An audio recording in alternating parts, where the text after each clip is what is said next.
There's no honor among thieves in the first place. He put hard times on Dusty Rhodes and his family. Hard times are when the textile workers around this country are out of work and got 4 or 5 kids and can't pay their wages, can't buy their food. Hard times. You know that I'm the cream of the crop. It doesn't matter what your name is. I have come here to chew bubblegum and kick ass. Woo! I tore them all down. And I came here for one reason. To attack and keep coming. I did it for the Rock. You will rest in peace. I asked you 1,000,000 times to join the NWO, where you would be for life. Shut your mouth, you thong-wearing fatty. Bang, bang. And what you gonna do when Hulkamania run wild on you? And that's the bottom line, cause Stone Cold said so. Yeah! Fire! I won't ride in nothing but limousines, and I won't make love to nothing but the best looking women in the world. You don't know what hard times are, Daddy. You will know that your ass is mine. Bang, bang. The best there is, the best there was, and the best there ever will be. You got a championship belt? I don't. That's right, I'm a Paul Heyman guy. When Ric Flair's in town, showtime. Woo! Sweet! My belly's just a little big, my hand is just a little big, but brother, I am bad and they know I'm bad. Beat me if you can survive, if I let you. Orderly! Woo! It is Rolex time. For the Raven. You just made the list! Who you beat, brother? Did you dig that, sucker? I am the game! The whole show. If I can be serious for a minute. You son of a bitch! Brock Lesnar! Damn! Austin 316 says I just whipped your ass. Oh, you didn't know? I mean, you're the Donald Trump of wrestling. You make Steven Spielberg look like a guy running 8mm films in a garage someplace. Will you stop? You don't want to recognize my belt, huh? You don't recognize my belt. I think you're a liar. I think you're a flat out, straight up, lying, crying bitch. There is no honor among thieves in the first place. He put hard times. All right. I thought that was on play again. Anyway, let's, what is going on, everybody? It is Friday night. Jesus Christ, I almost said Wednesday. I don't want to shorten the week. Sorry, everybody. It is Friday night. This is Dirt Sheet Dudes. I am Boxman. I think I hear the good vibrations in your ears of Smarky Smark Wahlberg. What is up? Yes, sir. The returning champion. How is everyone tonight? Ah, there he is. Doing good, doing good. And of course, as always, riding alongside Anthony, my man. What is up? What's going on, bro? Just got back in town from Saudi. I'm safe. I'm Mark safe. Been a hell of a 24-hour time period for your boy, but I made it in time for the show. Made it in time. Did you get that sweet, sweet oil money from there? How does it taste? How does that oil money taste? Oh, man. Yeah. There was definitely... A lot of shit has gone down since Wednesday, huh? It seems to be that way, Anthony. We'll, we do a show, and then the next day, everything happens. Either everything happens or people die after we mention them. So let's not do that. That's probably a good way to start the show right there, by not doing that. We're not going to mention anyone weird. That's it. How about this? We mentioned Saudi Arabia enough times, and maybe these shit shows will end, because I'm convinced, bro, these shows are cursed. But not even cursed, just bad karma. Yeah. Because if you notice, the last 2 or 3 shows, some shit has happened. Yeah, this, though, is probably one of the worst. And the bad thing, and you know what, we'll talk about this, and then we'll jump into, I'll get into plugs, and then we'll go on. But this is a weird one, and it seems like it is the fault of one Vinnie Mac, Vince McMahon. Rumor is Vince said something to someone. And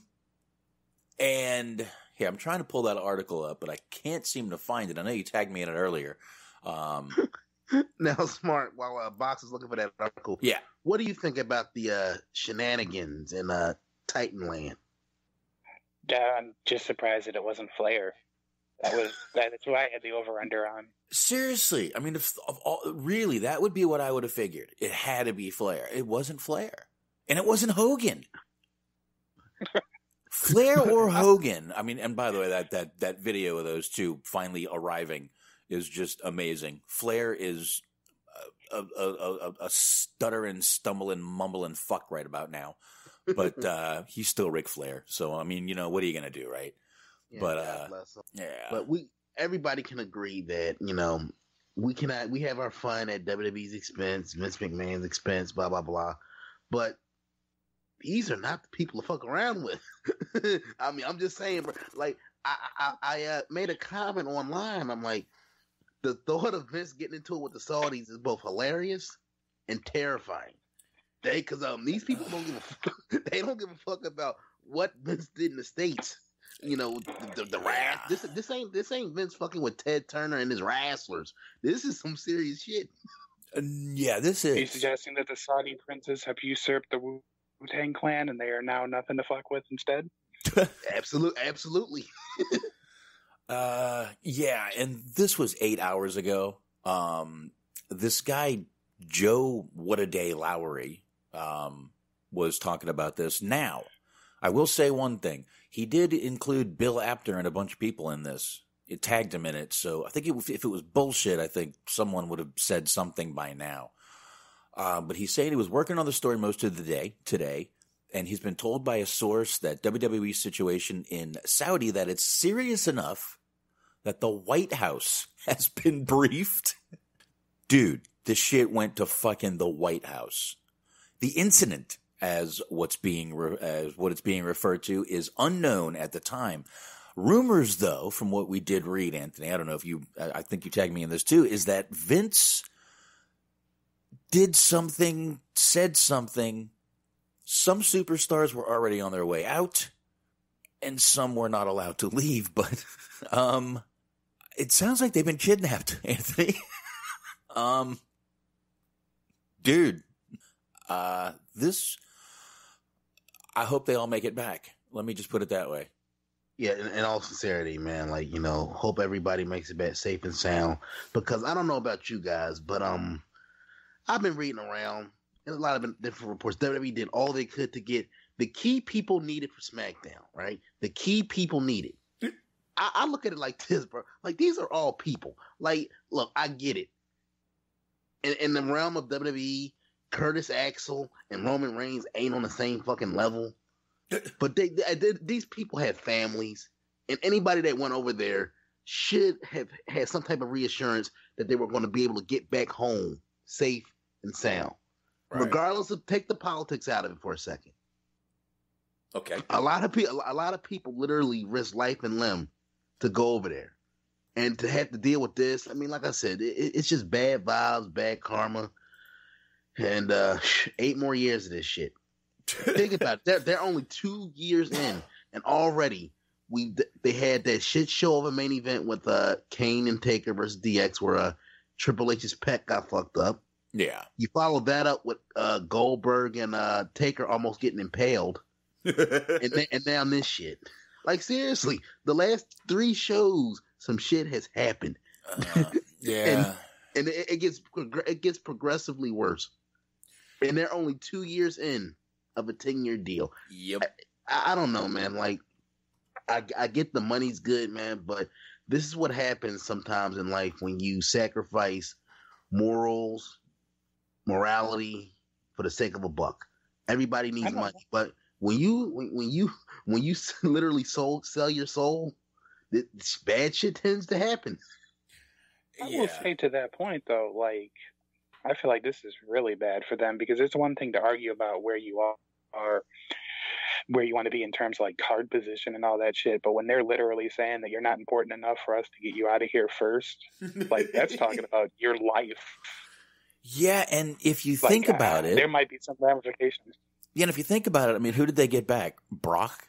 And Roman, and actually Brock, because Brock has a private jet. I didn't see Roman tonight. Did you see Roman on SmackDown tonight? I didn't see Roman on SmackDown tonight. I'm pretty sure he's one of the ones they got out, though. I didn't see him on SmackDown. To be fair, they did get a group of people out, but they were saying it was going to be about 5 hours or so for them to get back to the U.S., and that was at about 3 or 4. Oh, all right. A point where they couldn't be in there in time. And the others are just there as collateral? I mean, bait? I mean, but to Smark's point, when you really break it down like that, we're not talking about match placement. It doesn't. We're talking about human life right now. You basically telling people you're good here for a couple days. We'll come back for you. But we got to get the big boys out first. They can always. Poor old Buddy Murphy is getting waterboarded. Oh Jesus! Well, they can always send in the that good dog that went and got Baghdadi. We can send that dog over there. Go get him again. Somebody. Good dog. That's a good doggy right there. All right. Let's go ahead and know what we're going to do. Let's see. So, yeah, anyway, real quick.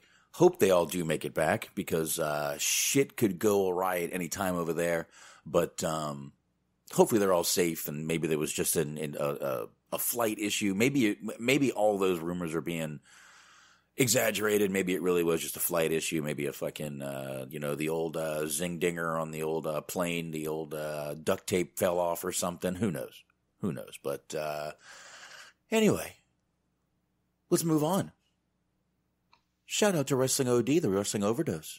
Definitely. Shout out to Nuclear Heat Graphics. You can check out all of Shaheen's art at nuclearheatshop.com. Check out Wrestling's High Marks on YouTube. Always check out Bobby Anthem and Bobby Blades over there on the Inhuman Experience. You can check out that on all the major podcast platforms. And if you get the Inhuman Experience feed, you're going to also get the bonus show of Bobby Anthem searching for his lost soul. I think they're on episode 10 at this point. And you can also check out Eric, Doug, and Doug's brother Daniel. They're on the Unscripted Wrestling Show. You can only find that on the Philly Sports Passion feed. And again, it's sports time. Get ready. So go ahead and check that out on all those usual podcast places. And as usual, a shout out to Stephen Milan. That man is a movie reviewing maniac on letterboxd.com/Stephen Milan. I looked today. He had 6,012 films, guys. That's how many films he's reviewed. That's insane. That is insane right there. And check out the Mark Report, Tuesday at 6:30 a.m. on YouTube. God damn, that's some late shit right there. But anyway, you guys know where to find us. It's Dirt Sheet Dudes everywhere. It's Dirt Sheet Dudes on Twitter. It's a dirtsheetdudes@gmail.com. Dirt Sheet Dudes on Stitcher Radio, iHeart, Spotify, Google, TuneIn, Player FM, Podcast Addict. Added us to Podcast Addict last week. So if you're on there, we are too. And there we go. And there's the plugs, everybody. Anthony, you got a plug to add? Go ahead and shout that out real quick. Oh, yes. The Bottom Line Pro Wrestling Podcast, hosted by my homie, Jason Clark. Also available, Google, iTunes, Apple Podcasts. If you are a fan of more modern-day wrestling, that's your guy. Check him out. There you go. I got to add that to these plugs, and we can just both shout them out. Probably should give you half the plugs is what I should do. Anyway, we'll work that out later. We can actually split them up in a third at this point. You do them so well, though, sir. I know. You know Shaheen, but you're getting there, bro. You're getting there. No. I'm never will I be that good. Never will I be that good at plugging shit. And my God, has he gotten better? He's right up there with that guy from the old what was the old show? What was his name? Mosh. Big Mosh. Remember him? Monday Night Mayhem. You guys remember that show? Oh, is that the show that Bischoff was like? He was like an unofficial third chair or something like that. I think that's where it started. But that dude could plug. That dude was like 5 words plug, 10 words plug, 9 words plug. That dude was amazing at it. I mean, Shaheen's no DJ Hyde, but he's getting there, man. He's getting there. You know? Hey, bro, you got to keep the name out there. Got to get the brand over. Got to get the brand over at all costs. That's the one thing, if nothing else, that's DJ High's message. That's his gift to the world. Well, got to get the name out there, bro. And none of them got shit on DDP. That motherfucker.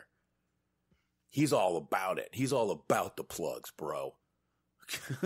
That man can plug his shit right there, dude. So none of them are DDP and never will be. Sorry, guys. DDP is just a fucking master. But since we just talked about the whole airplane issue or whatever the issue is over there with people stuck in Saudi, looks like they definitely did a little rewriting, a little rescripting, pushed the panic button a little bit, I believe you might want to call this. And good God, did it turn out good for us? I mean, seriously, this turned out great for us because I got to tell you, the first hour of this SmackDown was one of the best first hours of SmackDown I've seen in years. Dude, and like I said, obviously, to echo your sentiments, hope the men and women over there, wrestlers, ring crew, production people, hope everybody gets home safe. But this is the second time where a catastrophe has led to good shit. Because remember, there was a Raw a few years ago where they got stranded, like a snowstorm basically grounded a lot of folks, and it was almost like Raw was like a whole different setup. They did like a lot of interviews, a lot of hype packages, but it was different. It was fresh. Mm-hmm. They might have had like a handful of matches, but I remember that Raw being highly praised because they had to think outside of the wheelhouse. And whenever their backs are up against the wall, this company produces gold. They have the resources. They just choose not to utilize them as much as they should. Right. Yeah. But I mean, it really was a fucking great show, man. I mean, the first and the second hour did not disappoint. I am not sitting here saying the second hour sucked at all. But wow, man, there was some I liked this invasion and it made sense to do, and it made sense to do it tonight. They were hurting. And I know I said push the panic button before. I'm not saying that's what they did. And it's probably a stupid analogy, but that's, or whatever, metaphor, whatever. That's what I'm known for. But it was definitely, like I said, it came to our advantage that we saw, let's see, we got Shayna came out there. We got Rhea Ripley, Tegan Nox, Bianca Belair. Tommaso Ciampa. Great fucking match with him and The Miz. We'll get to all that. We got Ciampa. Yeah, people are praising the Miz match right now. like universal praise for a Miz match. So you know it's good shit when people are fucking praising the Miz on the internet. Yeah, and dude, we even got the main event. We got I might want to say this was a dream match between Adam Cole and Daniel Bryan in WWE.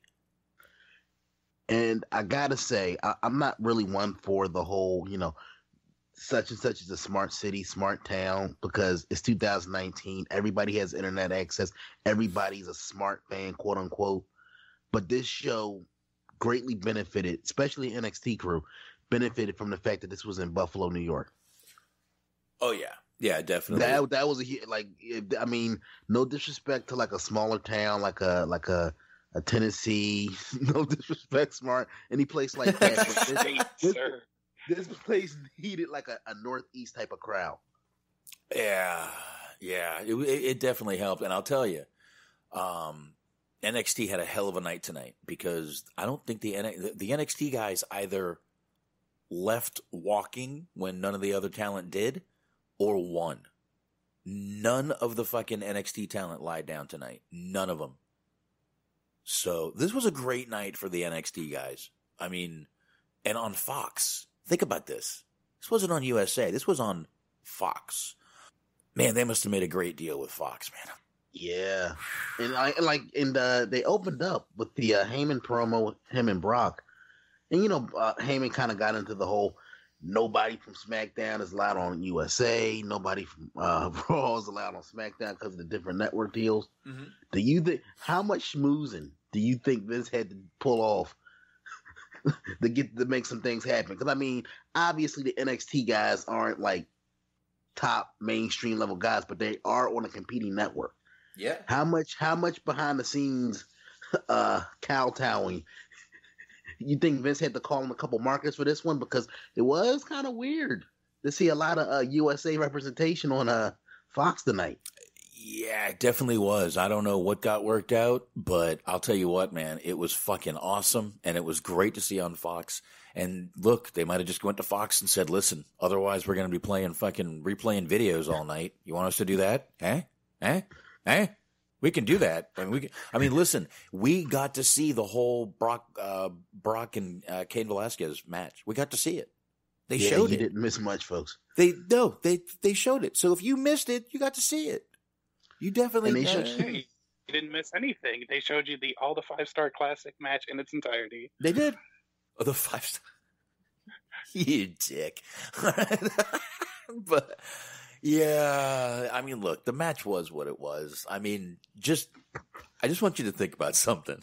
Let's take this for what it really is. In reality, Cain Velasquez beats Brock Lesnar in a real fight, right? In UFC.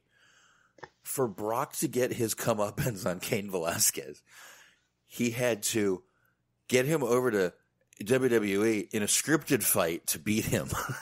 No, I'm looking. Look, I know this is not the case. But I doubt Brock cares that much about it. But in the back of my mind, I'm just hoping Brock went to Vince, pulled a Hogan, and said, "Brother, I need you to get this guy in here because it's been eating at me for 9 long years. I need my win back, brother, and I needed to be dominant." I mean, the insane thing about it is like, okay, you don't want to put Velasquez over because it's too early, right? But they signed this guy for 3 years. 3 years. And you basically blow your load on night one. There's nowhere else for this guy to go but down from here because he basically got squashed by Brock in a 2-minute match. Right. For him to go into another feud with somebody else and win that feud or dominate that feud is going to make that other person look weak by comparison. I mean, look, I know Cain Velasquez is a badass. He's beaten Brock in legitimate situations. But from a kayfabe standpoint, you will basically make every other person that this guy works with going forward look like a bitch. Yeah. I don't know. What do you think, Smark? Over there all quiet again, just being so patient and polite. Such a good person. Such a good guy. Now, to be fair to the Mizawa and Kobashi of their time, with the Cain Velasquez and Brock Lesnar match, it was being reported that Cain Velasquez had a knee injury and they had to go short. So he did look like a bitch, but it was circumstantial, I think, on this one. I don't think that was the intended way to go. Yeah. I mean, I don't know if the time of the match was what was it, but the knee injury could have definitely been it. And again, I didn't see it. I did not watch Sweet Sweet Oil Money, but you're right. The rumor was his knee went out during the match, which now rumors needs surgery. So, hey, great signing once again, WWE. Good job there, guys. Great work. But I don't know. I mean, I guess we'll see. But hopefully, the knee isn't that bad, and it's something he can come back from in like 3 to 6 months, so he can, just so WWE can start making their little return on their investment there. Anthony, of course, yeah. I mean, hopefully, but it was what it was. I'll be honest. I did not see a whole lot of Crown Jewel. I tried to watch it last night. I literally fell asleep right after the Lesnar Velasquez match went off. Wow. I woke up in the middle of Team Hogan, Team Flair. Corbin was on offense. I fell back to sleep. I mean, I know, spoiler alert, I know Bray Wyatt or The Fiend is the new Universal Champion, which is, good on WWE. That's good booking right there. What do you guys think of that? I mean, because clearly hopefully he's not losing no time soon. Right. But how do you see this title run going? Go ahead, Smark. Yeah, I mean, hopefully they do the right thing thing, and they give him a nice long run that he didn't get the first time he won it. I don't think that's what they had always intended to do, having him win this time around, but it's a good compensation for the whole debacle that happened with the whole Hell in the Cell match and everybody poorly receiving that. So, hopefully they make good on it this time. Yeah, this seems like it was kind of a, well, we'll give it to him because y'all were so pissed, you little bitches. You whiny little bitches. We'll fucking give it to him. We'll do it in Saudi. Yeah, it's I like it. And again, everyone in the chat, even as usual, Antox chiming in. It should have happened in Hell in a Cell. If they were going to bring it to Saudi anyway, then why didn't they just have him come in as the champion in Saudi? What difference would it have really made? Seriously. I know it just wouldn't have been a big impact. I mean, I get that, but I don't know. I think him coming down with the belt would have been just as, I don't know. I think the Hell in the Cell just left a bad taste in everyone's mouth. Now and everyone now is just kind of like, well, it's good, but I kind of wish it happened on Hell in a Cell. But, and like I was just about to say that, Antox, it was Halloween. Probably a good time to give it to him with that character, and they probably sold another 50 masks because of it. Yeah, I mean, and honestly, I think what pissed people off the most is the fact that they neutered, in addition to the match having a bullshit ending, they basically killed off whatever aura Hell in a Cell as a match had.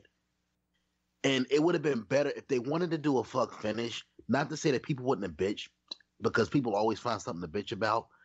But had they just had a straight up regular wrestling match that got out of control, double disqualification, and then you do a gimmick match at the Saudi show on Halloween, it makes more sense for him to get the title under those circumstances.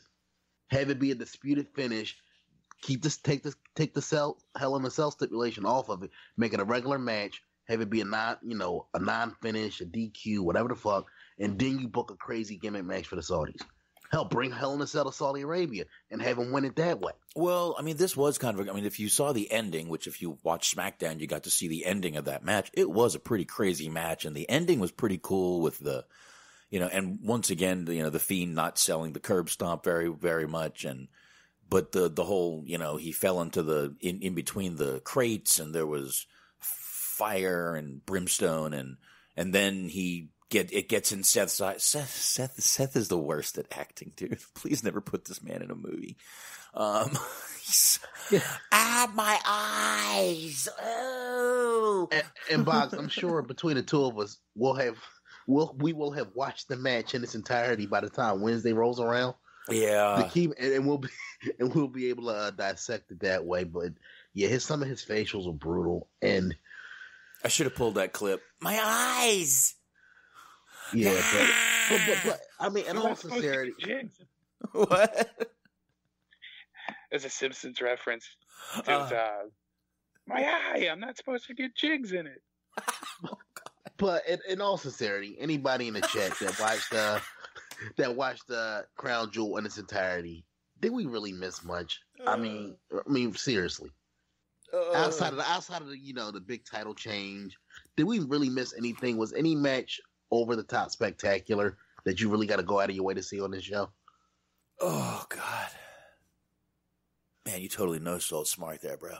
But anyway, now you know how I feel, Smark. Now you know how I feel. He does it all the time to me, and I'm just like, motherfucker, you just no-sold that gem. What are you doing? No, it wasn't gem, and I did appreciate it. But I'm in serious broadcast journalist mode. Oh, it's okay. You don't have to put my joke on the fridge. It's all right. No, it was a good joke though. Sorry, it really was. I could put it on my mini fridge though. I mean, the mini fridge is fine. Perfect. Go on my cork board. Apparently, one of the big happenings was Ricochet wore what looked like a Target Halloween costume for his small boys. I don't know if anyone saw the photo of that. Well, it's I didn't see the photo, so I don't want to get into it. Let's just talk about SmackDown right now. Let's see, also of note from Antox, this is the second time that the Universal title has changed hands at Crown Jewel, a.k.a. Sweet, Sweet Oil Money, how sweet it is. Oh, okay. Wow. I'm sorry, Smark, go ahead. I was going to say, I do realize that we're trying to cleverly transition because we may or may not have seen the show that we're talking about. But what do you guys think about the women's match? It did happen. Nobody got beheaded or set on fire or accused of being a witch. Everything went apparently according to plan for the most part. Mm-hmm. Do you think that it actually is a significant occurrence, or is it just kind of lip service, which is what I feel like it is? But what do you guys think about it? All right. The Lacey Evans versus Natalya match. Listen, I know this isn't going to like push the country to do something radical and, you know, give women, you know, rights or, you know, things like that. But this is a step forward for WWE in Saudi Arabia. Let's get this straight. The only people this is going to be a step forward for is WWE. That's it. In my humble opinion, this is not going to do anything except let WWE bring over another women's match next time, and the time after that, and the time after that. I could be wrong, but that's the way it goes. Yeah, I mean, that's kind of how I feel about it. Because, okay, yeah, they did let them compete on their third trip there. And they were all, like, they're very heavily dressed from head to toe, which I guess was to be expected or whatever. But it's still kind of sending out the whole message of, like, you're here, but you're not quite the same. Like, you get to be on the bus, but you don't get to choose your seat, as it were. So it just, and then, like you said, I think really, then they ended up covering it on the news. I saw on the local NBC news that they were talking about, it was a big deal. It was like in the sports section of the news. So it's getting coverage. So it's doing what they wanted it to do. But today when I was watching SmackDown and Stephanie came out and she had the Cheshire Cat grin, I pretty much figured out that this is all that's for, is just another PR opportunity to sing and dance and talk about how great and progressive they are. And I don't think anything is really going to change on that front. And you know what? If it does and I'm wrong, awesome. That's a beautiful thing.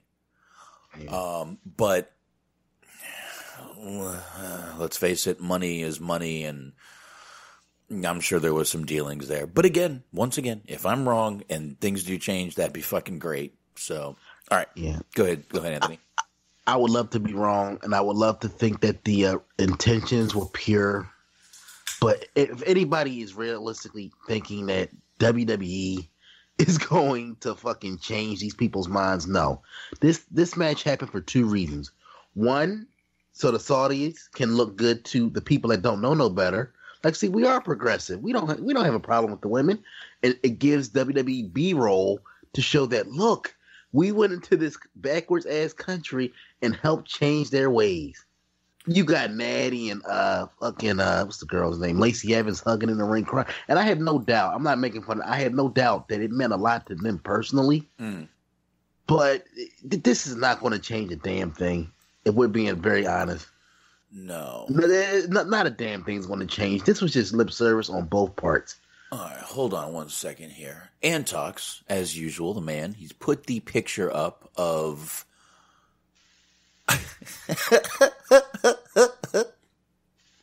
He put up the picture of what Ricochet was wearing. This is what you guys are missing if you're not listening live in the chat room.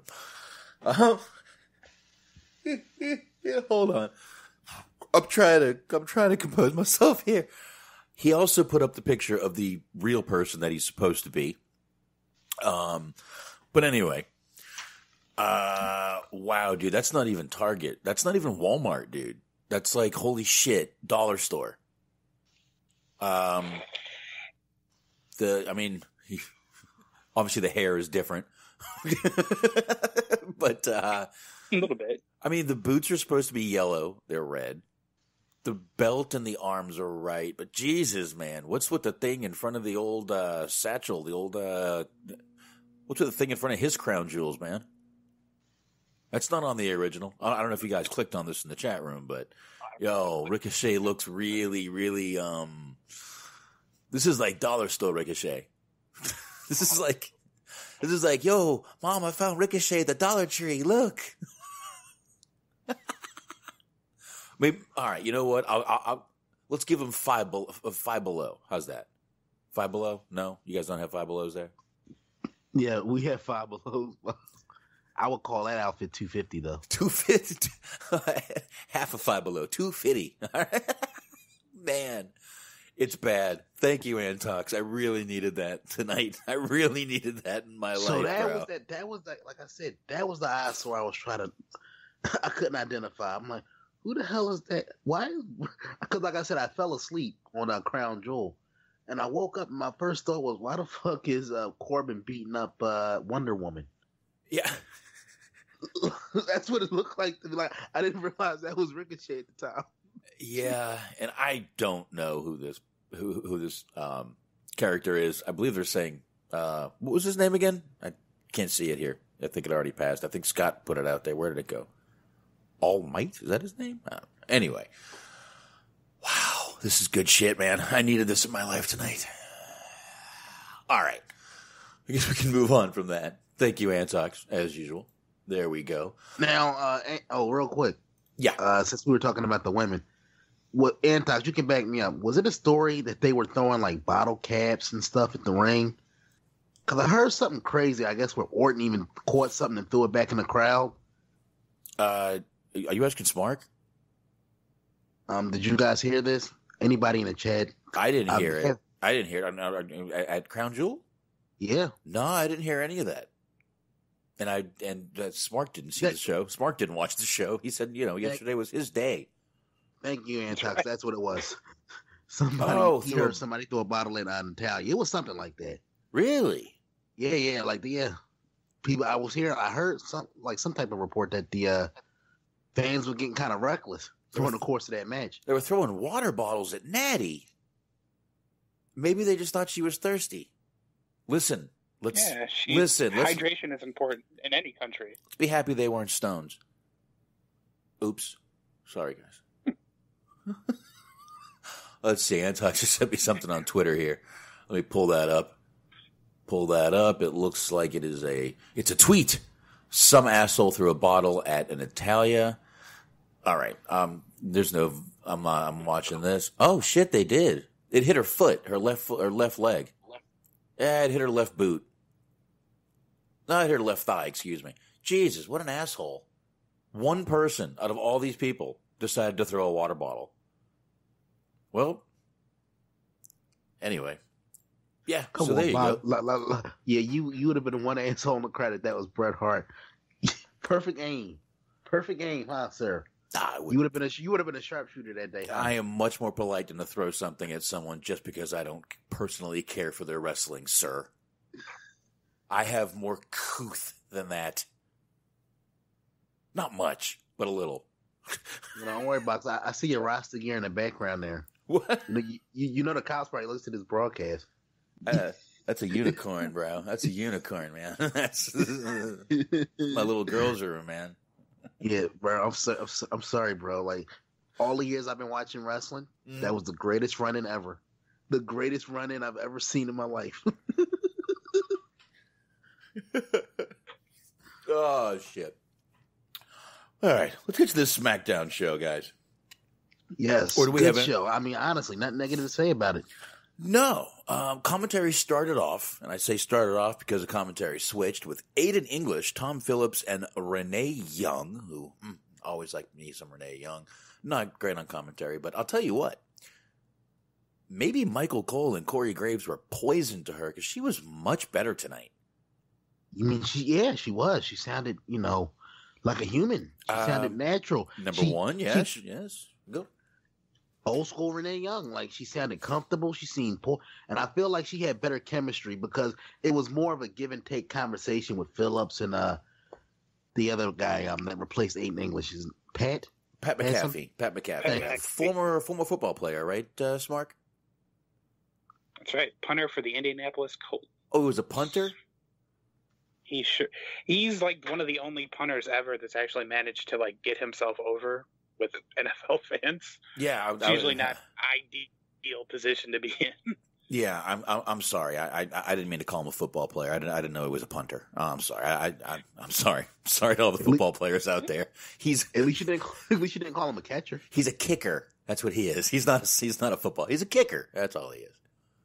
Doesn't go out there. Come on. An enhancement talent in the football world. An enhancement talent. He's basically a soccer player that doesn't have to run. That's what he is.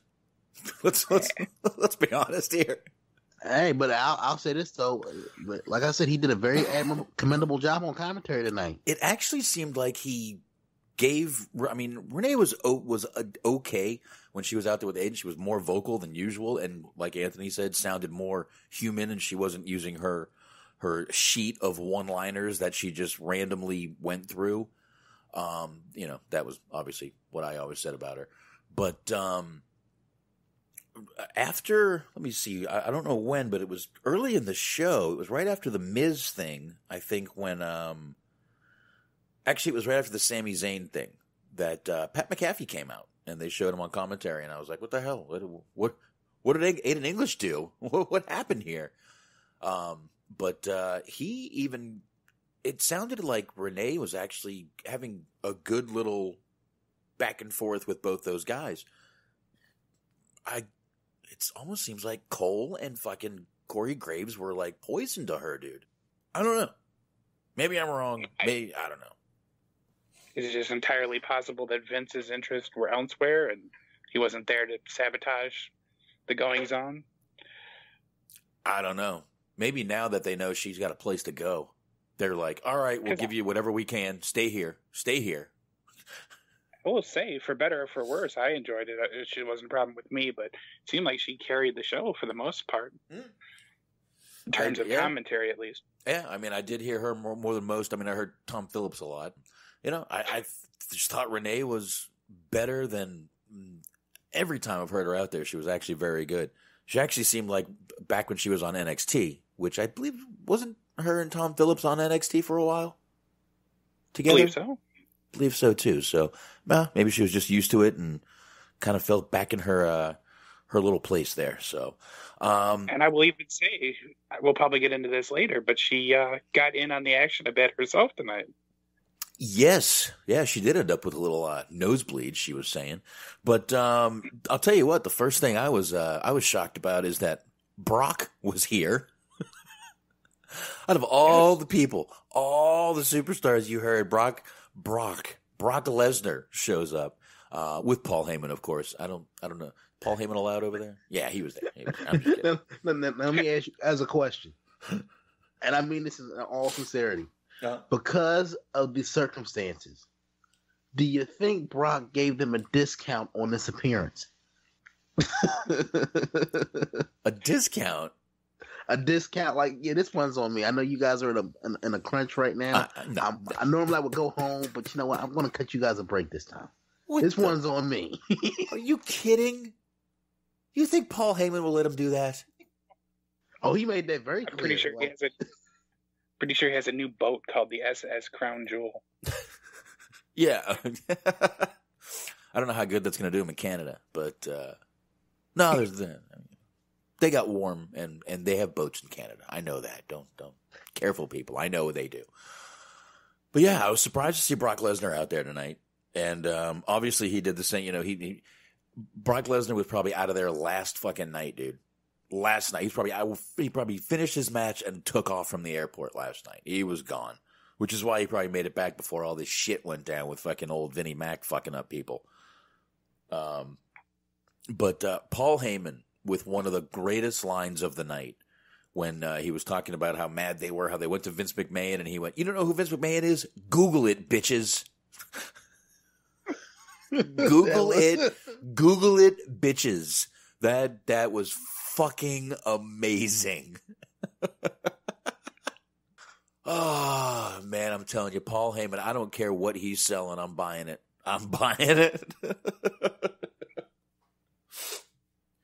That man is great, dude. But yeah, I mean, and by the way, yeah, like Antok just said, I was about to say, who in that crowd doesn't know who Vince is? I mean, Jesus Christ. He's out there every minute he can get. But that was a great line. Great line. But I don't know. That was, of course, Paul Heyman cut an amazing promo as usual. What did you guys think this first little segment here with rinse, wash, and repeat? I mean, it was a typical Heyman promo, which is still better than like 95% of most. Right. I did like the fact that he took extra. I mean, as you know, but I don't know if you know this, Box, but Mr. Heyman is Jewish. Because really? He seemed like he took a lot of extra pride in his heritage tonight, sir. Did you pick up on that? A little bit. But my people sue. My people sue. Yes, we do. I've never done it, but but you know, I don't have the money to do it. But and it came down to the fact that Brock, because of what happened, we all got to see the Rey Mysterio beating him with a chair, and Rey beat the shit out of Brock with that chair, dude. Really beat the hell out of him with the chair. Pretty fucking good. That was a good beating with a chair. And the whole thing was the whole contract that Raw stars can't be on Fox, and Fox guys can't be on USA, which obviously we kind of debunked that tonight. We debunked that very soon after that whole little thing right there. And Brock Lesnar, finger quote, quit SmackDown on Fox to go to Raw and get Rey Mysterio. Good little angle. And I feel like one aspect of Brock that doesn't get enough credit, when he sells and he's motivated, he fucking sells. Yeah. And like you said, Ray really got the best of him with that chair. He sure as shit did. But part of me likes to think that was Brock kind of, paying it forward. Oh, because like I said, he was close to Eddie. Super. As a matter of fact, I don't know if you a couple months ago, he had, not him, but Vicky had put out something, and I guess her and Brock had a conversation, and Brock had mentioned something to the effect of, Vicky, I miss Eddie every day. I didn't even know they had that type of relationship, but apparently they were close. And I think that same courtesy was extended to Ray. He beat the hell out of him and his kid. So I figured that, like I said, that was Brock paying it forward, which is cool of him. Yeah, definitely. And yeah, Brock did sell like a motherfucker for him. Especially that chair shot to the head. You saw Brock get his hands up. But I like this whole thing. Like I said, Paul Heyman, whatever he's selling, I'm buying it. I don't care what it is. I'll take one. So, you guys think we're getting a Brock and Ray match out of this? Wow. I hope he can not throw Ray out of the ring accidentally. But yeah, I think we're going to get one, and I think Dominic will be out there, and it'll be a whole little Ray and Dominic thing. So we'll see. Might even see a little handicap match one night. Ray and Dominic versus Brock. So I don't know. What do you guys think? Anthony, go ahead. I need to see. I'm sorry. I need to see Ray get F5 into another wall. Don't get me wrong. It's still not as classic as Ray getting lawn darted into the side of a trailer by Kevin Nash, but it's pretty fucking close. He needs to lawn dart him into throw him up onto their new little Titantron / fun slide, and just let him slide down it. Just wee, and Ray needs to do that when he's going down. Wee. I ain't gonna lie, that shit that looks like hella fun. It really does. I would love to get on top of that thing and slide down, man. I would love it. Someone has done it already.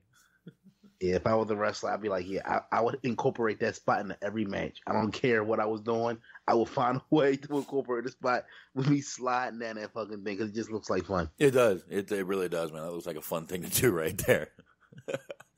I will say the mental image of just envisioning Vince going up and down that slide over and over again while people complain to them about their lack of push. It fills me with glee. Hold on, hold on. Climbing back up. Good shit, pal. That's good shit. Let me climb back up here. Come on, move. Move. Wee! Fucking Vince. All right. So Brock quits. And as he's walking out, we see Triple H and Shawn Michaels. Shawn Michaels in all his NXT garb, just to promote that. And they go to commercial. After that, we get Bayley versus Nikki Cross. And I got to say something. I heard a lot of people. Bayley can never pull off a heel. She's going to be a lifetime babyface. It's just who she is. They don't want to change her. I think I've said that a couple of times. I've been back and forth, but I always said I believe she has the potential to pull off this heel gimmick. I got to tell you, man, she really is. I think she's doing great at it, man. I don't know what you guys think. Go ahead, Anthony, and then Smark can go. Tell us what he thinks.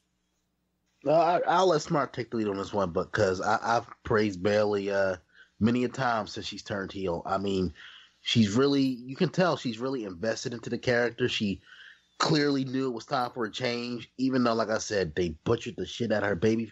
I think she got a raw deal, no pun intended, on her babyface run on the main roster, but she's making the most of it with this heel run.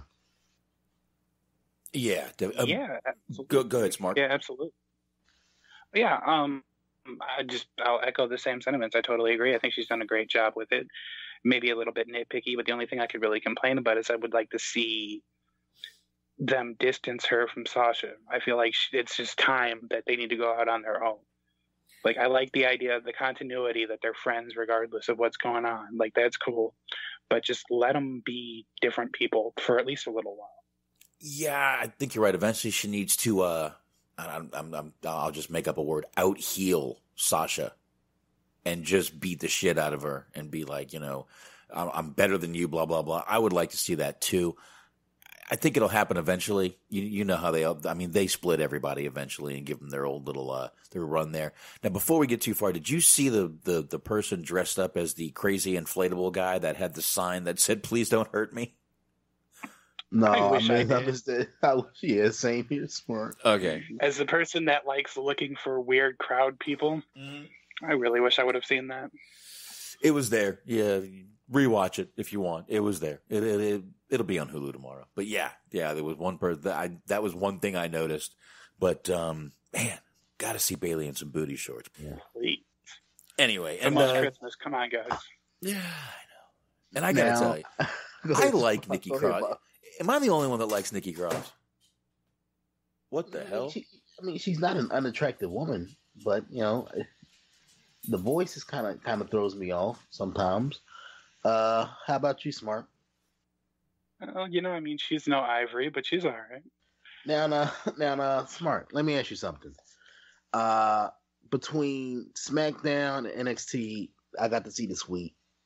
No doubt about it. WWE's women's division, in terms from an in-ring standpoint, is leaps and bounds above what AEW's given us so far. Do you think it would behoove WWE to emphasize that more? Like, kind of get back to the basics of. Well, I know the whole women's evolution was a marketing ploy. Let get that out of the way. But do you think they need to get back to the basics of what it was in terms of focusing more on the in-ring aspect to kind of separate themselves from what AEW is doing? I'll agree with you that they're leaps and bounds ahead, but I don't really know how they would be able to do that more so. They give them plenty of time, other than maybe fleshing out the characters a little bit better. They have ample time to compete. They're fighting, going back and forth between getting like main event opportunities on, Raw and SmackDown, and sometimes even the pay-per-views. I feel like they're doing about as much as they can at the moment, I think. They were, but I don't know, maybe a different set of eyes, but I felt like they was kind of falling back on that a little bit.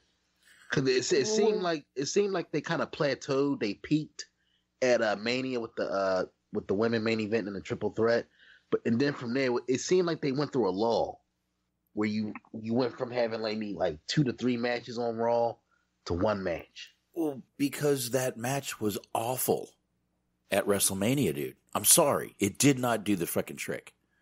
Ronda was great in the match, but she was probably one of the best in the match, but it wasn't a great match, dude.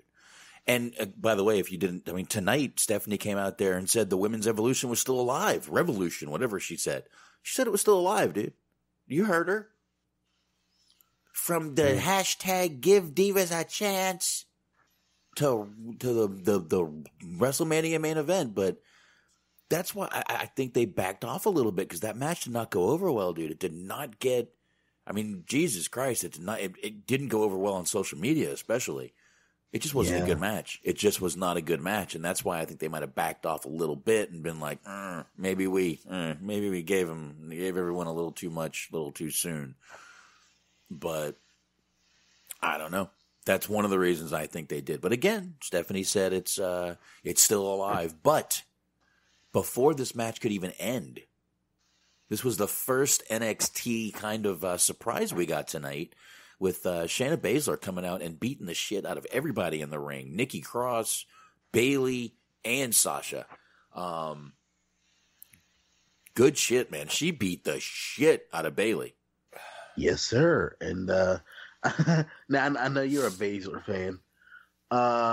Do you think that let's kind of like wrap all of this up in one conversation with the NXT call-ups, or like let's just say bail them out. They bailed them out of a bye tonight, right? Oh yeah. Big time. We can all agree with that. Yep. Now, do you think some of these are going to stick? Do you out of the people that appeared tonight, do you think we're going to get a situation where they start to get plucked?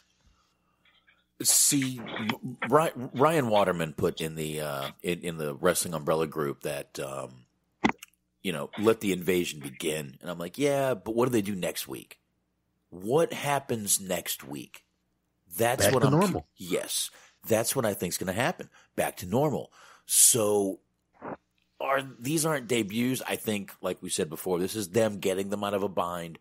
And Jesus Christ, did it make for an amazing fucking show. Like I said, I was actually excited to start this fucking show and get this fucking going, because this was such a good show.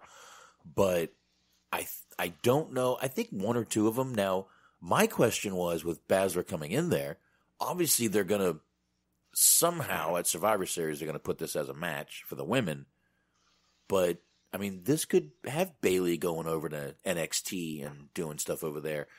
If they can do this cross promotion with these channels, I'm not sure.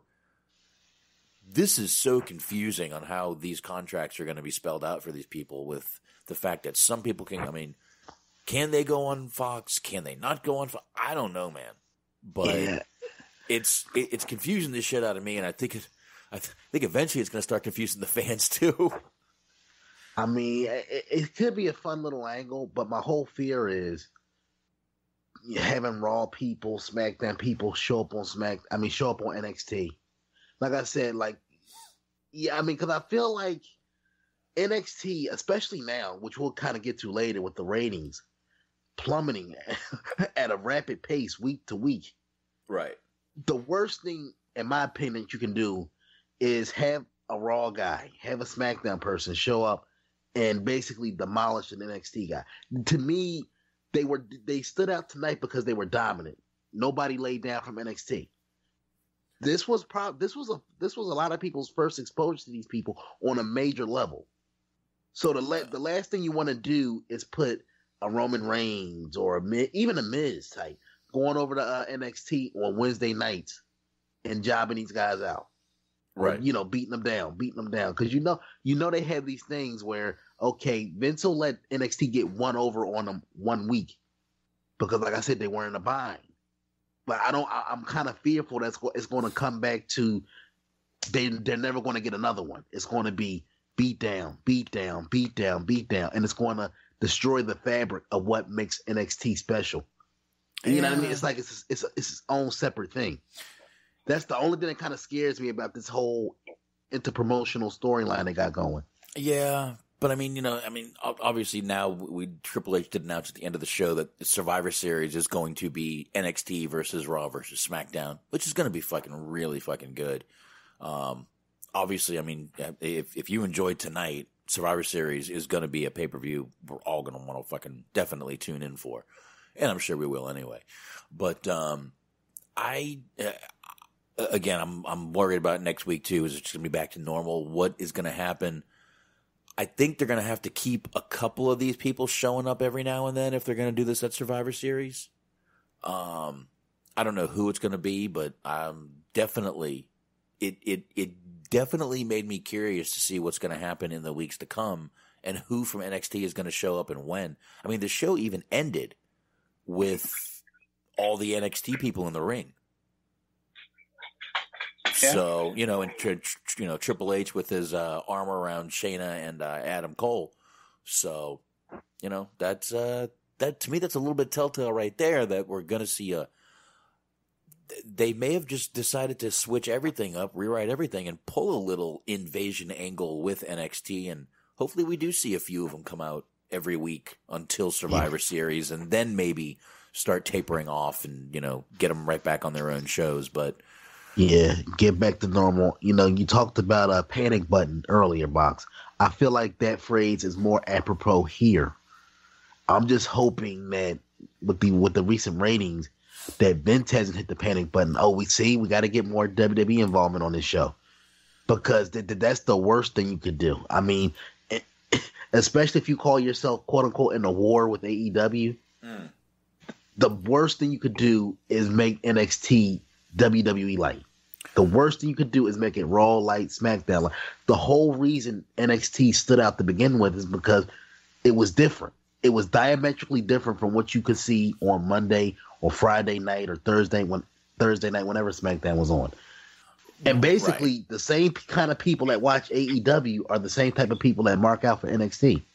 But if NXT turns into WWE light, guess what? You're going to lose those fans. They're not necessarily going to go over to AEW. They're just going to find something else to fucking watch. Right, exactly. Well, Go ahead, Smark. We talked about that last week. We talked about that last week with what happens if the ratings stay the same way that they've been doing. I'll actually go ahead and give them some credit on this one. I think that they're doing the opposite of what people would expect them to do. Now, whether they wanted to do this or whether they had to do this tonight, what they're doing is they're putting the NXT people on WWE TV, so the people who aren't necessarily familiar with them are getting an opportunity to see them get showcased, and they're actually coming out strong, so they're better for it. So it seems like they're actually trying to establish themselves as their own show, their own brand, their own entity, what have you, instead of just bringing in WWE people, having Roman Reigns go down there 1 week or whatever, the Big Show fucking go down there 1 week or something. They're actually, I can't believe I'm saying this, they're trying to build stars? What happened to Vince? Is he kidnapped? I don't know, man. But I will tell you one thing. I totally agree with that. And I'm much happier that they're letting NXT build on SmackDown rather than have, like you just said, Smark, Raw and SmackDown stars going over to NXT. I would much rather see them build it this way and get people more, because I mean, listen, the people knew who Ciampa was, but if you listen to the back and forth chants, there were more people chanting for the Miz simply because more people knew who the Miz was. Right. And that was it. They actually had the Miz acknowledge what he did too. True. It wasn't just, who are you, hotshot new guy coming in here on my time. Yeah. I mean, Miz put him over really good, and I mean that was obviously part of their plan for the show, was to put over these NXT guys, and I would much rather it be the NXT guys trying to get over on these shows. Please don't bring them over to NXT because that's just that's what I believe a lot. Like you said, that is a lot of people's fears. Certainly. Absolutely. That is definitely, I mean, that was one of my fears, that once Vince gets his dirty, greasy, out of touch fingers on it, that's what we're going to get. So I don't know if Triple H just said, listen, you've got to listen to me. I know what I'm doing or what, but if this is Triple H, good man. Because it's certainly better, I think, because Anthony was asking, like, in terms of, are they actually going to stick around after this, or certain people at least? I feel like it's better to actually do this way, because you have them on there. Like I said, I don't know if they wanted to or if they had to do this or if they were going to do this in the future, but you have them come on there, they establish who they are. Maybe Survivor Series, you get a couple of them pick up wins or at least have really good showings, and then they can go back to their own show and probably maybe the ratings pick up. I mean, it's at least a good idea. It's at least a good try to get the ratings back up instead of just calling a couple people up to SmackDown or Raw and then just having them get lost in the shuffle. Yeah. But I mean, once again, like I said before, it's going to be a little interesting in the next few weeks. They at least left us with a cliffhanger to see, holy shit, who could show up next week, who could show up the week after. If next week is just fucking status quo, SOS, same old shit, you're shooting yourself in the foot. Sure. Absolutely. Yeah, I mean, you're definitely not going to fucking be doing yourself any favors by doing that. So hopefully they keep a few people coming back here and there, just do a little spot here. And just, I mean, all they got to do is run in every now and then. Not a big deal. Run in, mess up a match, fuck up, do something until Survivor Series. Go ahead. I will say, I don't know if this was intentional or if you guys had picked up on it either. They did leave a couple of big people out of the equation so far. Because there was no Gargano, there was no Velveteen Dream, a couple of other people. So it does, like you were just saying, to kind of build upon your point, it gives them the opportunity to bring in new people week by week. Right. If they want to make this a true, again, finger quote, invasion angle, which I really hate to call it that because it's the same company invading the same company, because, technically. But it's definitely a good thing to do, and I hope they can keep it going long enough to just make Survivor Series seem like it's going to mean something. Go ahead, Anthony. I hear you over there. I hear you, Anthony. Revving up over there. Yeah, I just wish they had brought in the shooter, Finn Balor, Fergal David. Because Box, once we get through the SmackDown review, I want to have you play a clip, because Finn basically cut a borderline shoot promo on NXT this week that has to be heard to be believed, and I want to get you guys' thoughts on it. Oh, you going to send it to me, or do I need to flip through the network? I can send it to you. Yeah, if you don't mind. All right. So, and you know what? While you're doing that, we'll go ahead and move on to the Sami Zayn interview backstage, and this is where we get more NXT people coming out, and we get Keith Lee and Matt fucking Riddle. God, Matt Riddle always looks stoned out of his fucking mind. I don't know if he really is or if that's just character, but I got a feeling he might actually be. But this was great. Sami Zayn, of course, can, in my opinion, I don't know if you guys agree, Sami Zayn can interact with anybody wonderfully. So absolutely. Yeah, so great to see him. But they basically chased down Sami Zayn to the ring, and basically Keith, Matt Riddle flipping off those pink flip flops, man. And they were like bedazzled. Anyone else notice they were like bedazzled? Yeah. Did not catch the bedazzled flip flops. What I did catch that I enjoyed was Sami Zayn went to go take his T-shirt or to show his T-shirt. And it was just a black T-shirt, to which Matt Riddle responded, "It's just a black T-shirt. There's nothing on it." Yeah. And so anybody else couldn't notice that. Yeah, that was definitely that was a little wink at the Jordan Miles thing, you think?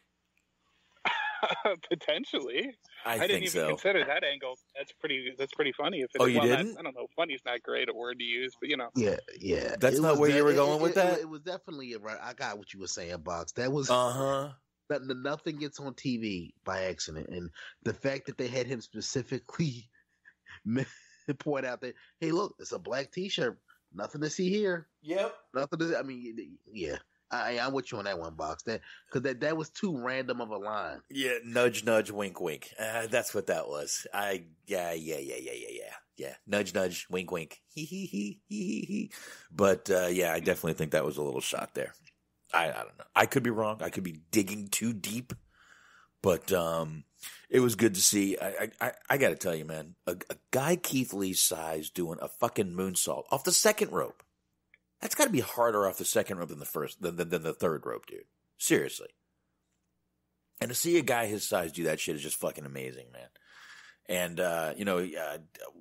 Matt Riddle did his finishing move, and then Keith Lee did that.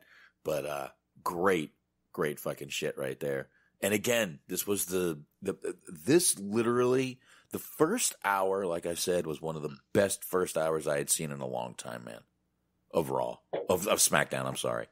But I don't know. What do you guys what'd you guys think of this whole little segment here? Go ahead, Smark. I really enjoyed it. It was kind of, I first tuned into the show. It was kind of morbid curiosity, as it were, just to see who was going to be on, who wasn't. And like starting off with Brock Lesnar, to just go back to that for a minute, he was the last person I would have expected to be on. I knew he had gotten out, but I didn't expect to see him. Probably second on the list would be Keith Lee. I didn't expect to see him at all. I'm super excited about that. I'm a big fan of his. Right. But they weren't, prior to the last couple of weeks, they weren't even really using him all that properly, in my opinion, on NXT. So it was cool that he was like pretty much leading the charge, as it were. Yeah. But Anthony, go ahead. I see you got off mute there. Yeah, honestly, I love it. I mean, I can never, I can't say enough good things about Keith Lee. Guy's a star. Licensed to print money. Same thing with Matt Riddle. And I don't know. I mean, Sami Zayn, he pulls these roles off well. But what do you think? Do you think that this is his future with the company? Just designated bitch out guy? Because it seems like whenever they need somebody to be made the fool over the past few months, it's always been Sami Zayn they put in these situations. I'm actually surprised he didn't lay down for somebody tonight in a match. Well, I believe Sammy is a little injured, but he's a chicken shit heel. That's what chicken shit heels do, man. You know, it's exactly what they do. And Sami Zayn is great at being that chicken shit heel. So I don't know. I got no issues with it. I'm loving the Sami Zayn and this little character here as kind of a mouthpiece, yet you know he's still getting there. And I love how he was going, if any of the NXT guys step to me, it's not going to be good for him. And then one of them does, and he's like, "Hey guys, what's going on?" Yeah, that was great. That chicken shit heel, man. I love chicken shit heel. Great shit. Always great shit. All right, but it was definitely, like I said, we knew it was, I believe, right, this was the point where I'm like, oh, this is going to be a kind of NXT heavy show right here. So, yeah. And it was. And I gotta say, I don't know, I think obviously Vince got out. So he made sure he got out of Saudi Arabia, no problems. But it really felt like he took the night off on this show. His fingerprints were not on this show. I mean, obviously it's his company. He's always going to have input till he drops. But I really feel like he took a step back on this one. I feel like this was a solely Triple H run show. It felt like it. It just had that. It didn't have that typical WWE vibe to it. Outside of the intro and the pyro, this felt like the most un-WWE like show that you're going to see all year. Yeah, and it might have been because I mean we heard Pritchard is kind of in charge of the Raw, so it might have been a little collaboration between those two. And you're right, maybe Vince wasn't there. Which Jesus Christ, if he wasn't there, and that's what we got this week, let's keep this shit going, guys. So, but it was wrestling heavy, wrestling. That's how you can tell Vince didn't have a heavy hand on the booking, because it was very wrestling heavy. Yeah. Well, and you know what? It really wasn't. I mean, we didn't have that many matches, Anthony. How many matches can you think of? 5? 4? Yeah, and they all went a decent sized length too, though. We had a lot of that was probably like one of the big, even the main event, which I can't wait to get to. Right? Yeah, can't wait to get to that main event had enough time. And like, what was the biggest knock on SmackDown the past few weeks that a lot of people had, including us? The main events felt like they could have been good matches, but they felt like they were rushing through everything just to make sure they got to the finish before they went dark. Yeah, before 8:50 or 9:56 for most people, but so yeah, before they hit that fucking time, man, they got to do it. But yeah, that last match that last match started right around a half hour before. And around 9:30, It was 2 commercial breaks. All right, let's see. 3 matches on the show. Bayley and Nikki. Mastodonnas versus Fire and Desire, which was Rhea Ripley and Tegan Knox versus those two. Let's see here. Bayley and Nikki. And then we had, the main event. I think he's right. 3 matches all fucking night. And we're fucking praising this goddamn show. We did have a lot of video packages. We had a lot of recaps of Crown Jewel. So, and Ciampa Miz. Four whole matches on this whole fucking show. Yeah, you're right. There you go. Thank you, Antox, as usual. But thank you, Docs. Video packages. That's what I had in my notes here. What did you guys think of the recap of the Braun and Tyson Fury deal? Which even condensed to like 30 seconds, I'm still happy that I didn't see this match because it still looked like it was dog shit. I mean, like, even compressed to 30 seconds, I still felt like I invested too much time in this. What did you guys think of that video package? Did Braun lose? Yep. By a knockout. Okay. But he got his feet back. I saw the power slam that he did at the end and this and that. The guy that won the first ever title in Saudi Arabia, you have lose to just a guy, a celebrity basically. They couldn't break a pin. Jesus Christ! I'd be like Jay Leno pinning, but knocking out Hulk Hogan. Come on, guys. I know it's a bad comparison once again, but yeah, I'll probably end up watching Crown Jewel just so we can talk about it. But Jesus Christ, horrible. No, actually, you said Jay Leno knocking out Hulk Hogan. Now let's go with a more appropriate comparison. Floyd Mayweather knocking out the Big Show. That's there you go. Who he is now. Except Braun Strowman is now the Big Show. Where's the Big Show? I'm telling you, man, it's gonna be it, man. They are going to make him the Big Show. I'm telling you. That was the first step. That was a big step to get in there. Just wait till wait till he's coming down in a diaper in New Year's. I'm telling you. Thank you, Tox. So apparently, the match ended by countout, which is still horseshit. like either way you slice it, you had a guy. Look, Tyson Fury. I hear he's a hell of a boxer, but he's still an outsider. You had an outsider beat a guy who, not that terribly long ago, people were clamoring, this needs to be the guy to beat Brock Lesnar. This needs to be the guy that you're going to run with.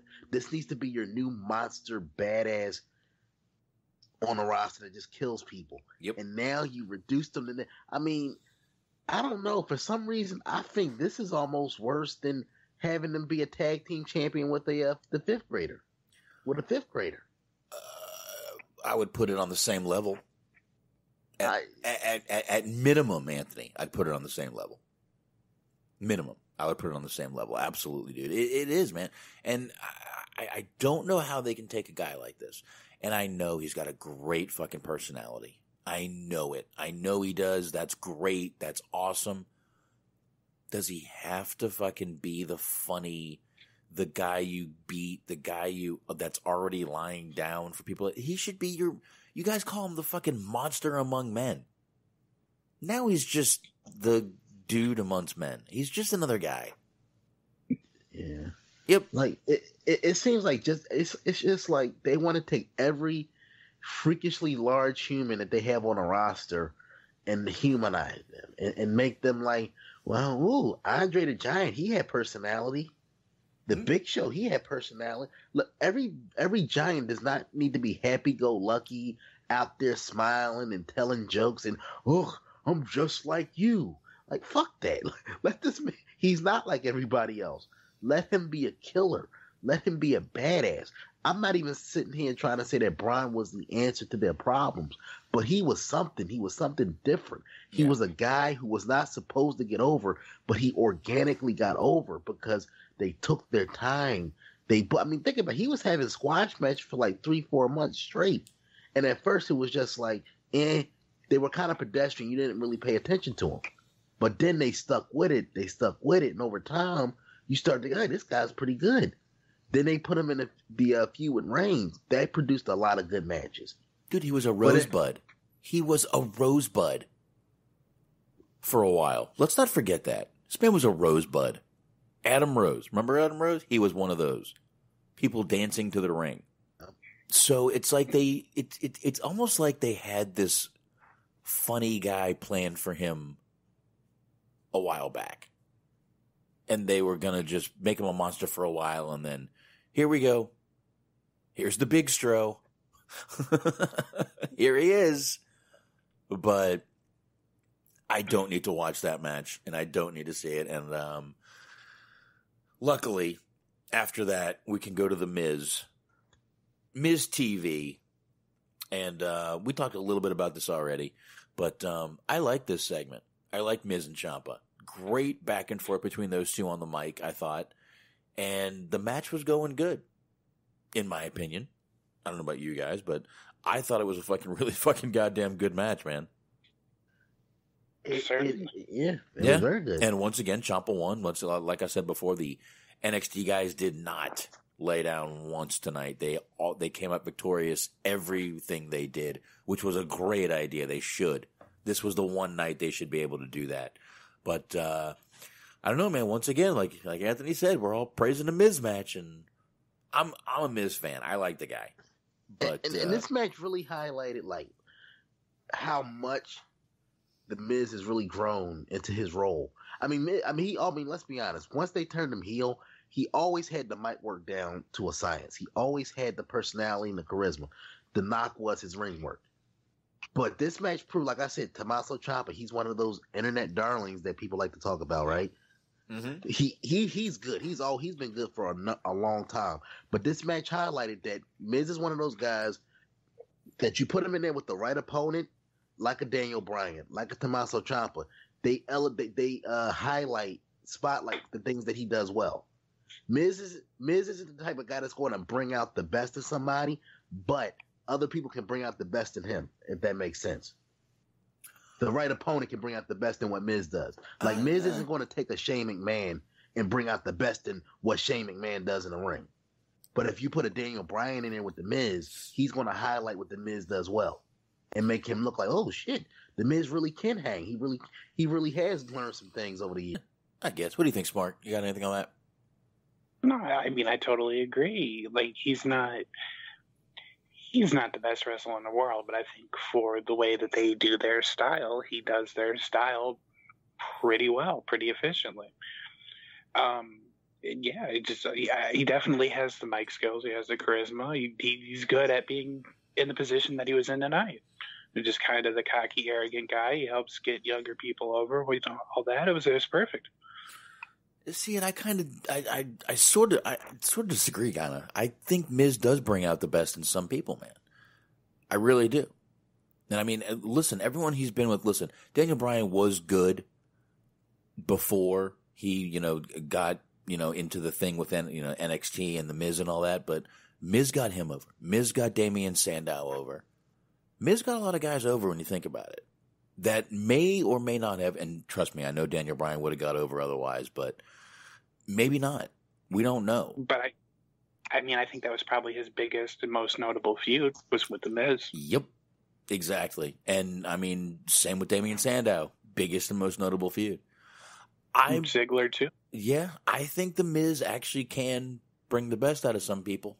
Believe it or not, I really do. And no, I am not saying he's, Ric Flair in the fucking ring. He can't go in there with a goddamn broomstick and have a fucking great match. But I do think, like Smark was saying, I think for WWE style, The Miz has been there. Like you said, he's been there 15 fucking years, man. I can't believe it's been that long. To give him some credit, I went to a house show back in 2009. He was actually the champion at the time, but he worked harder than anybody else that was there.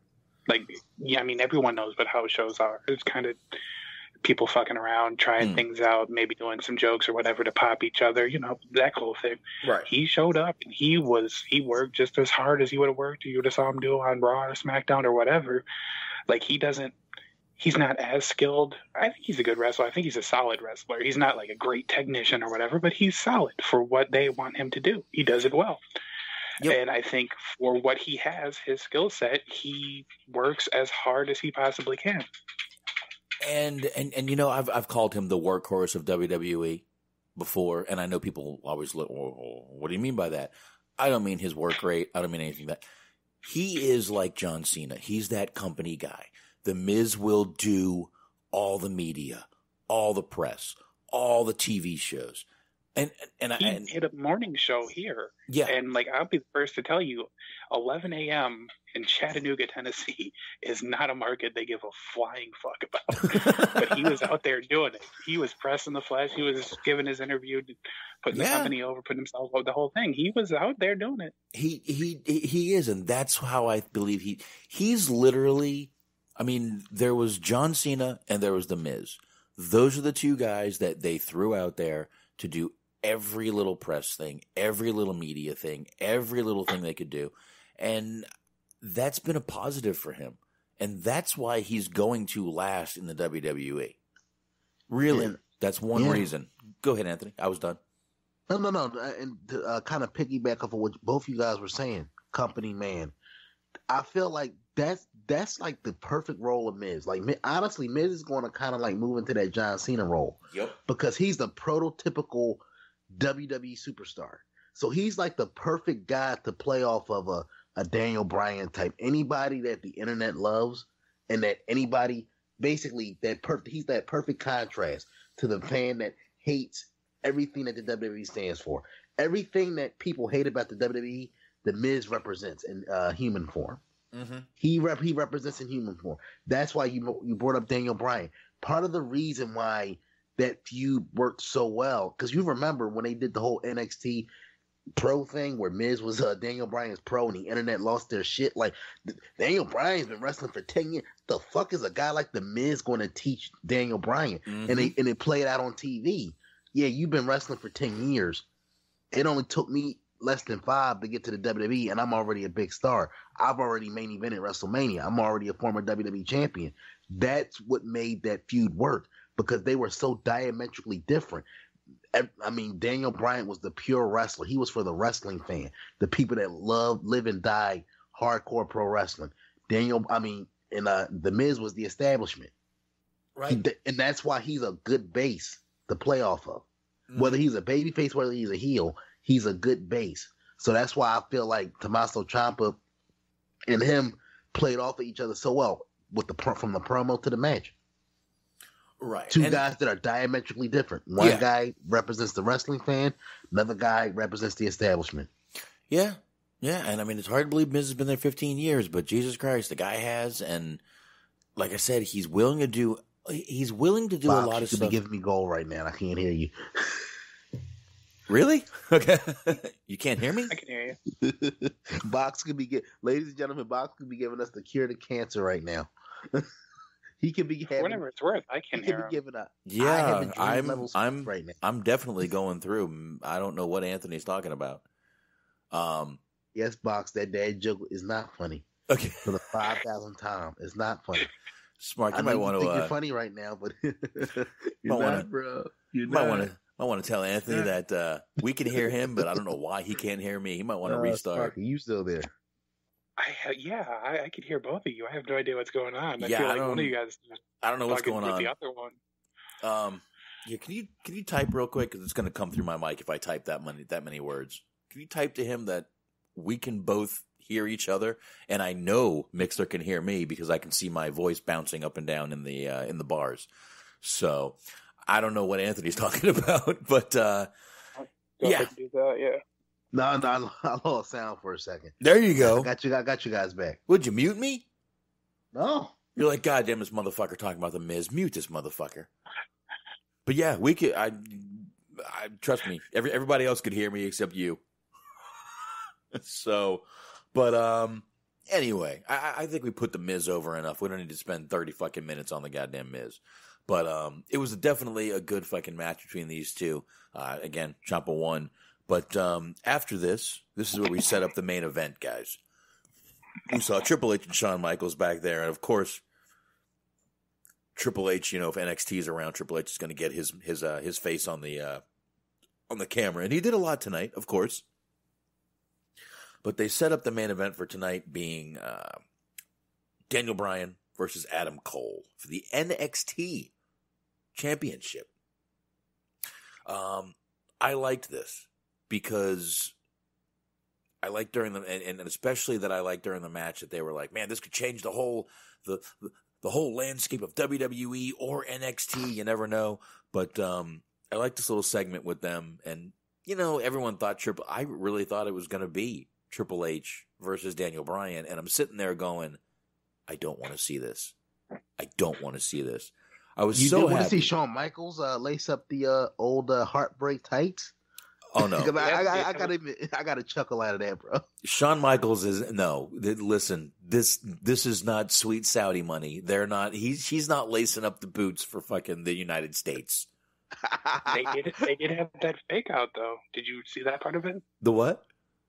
They had a bit of a fake out though. They set it up because he was asking like, "What are they doing here?" Is like he wants somebody to wrestle, and Shawn starts taking off his coat, and he just looks around and goes, "It's cold in here," and he puts his coat back on. Yeah, it was a little tease. I was going, nah, he ain't doing that shit. He's not doing it. But they did bring out Adam Cole and set that up, and that we'll talk about that match when it happens. But after that, we had Sonya Deville and Mandy Rose. As soon as we came back from commercial, they were already in the ring.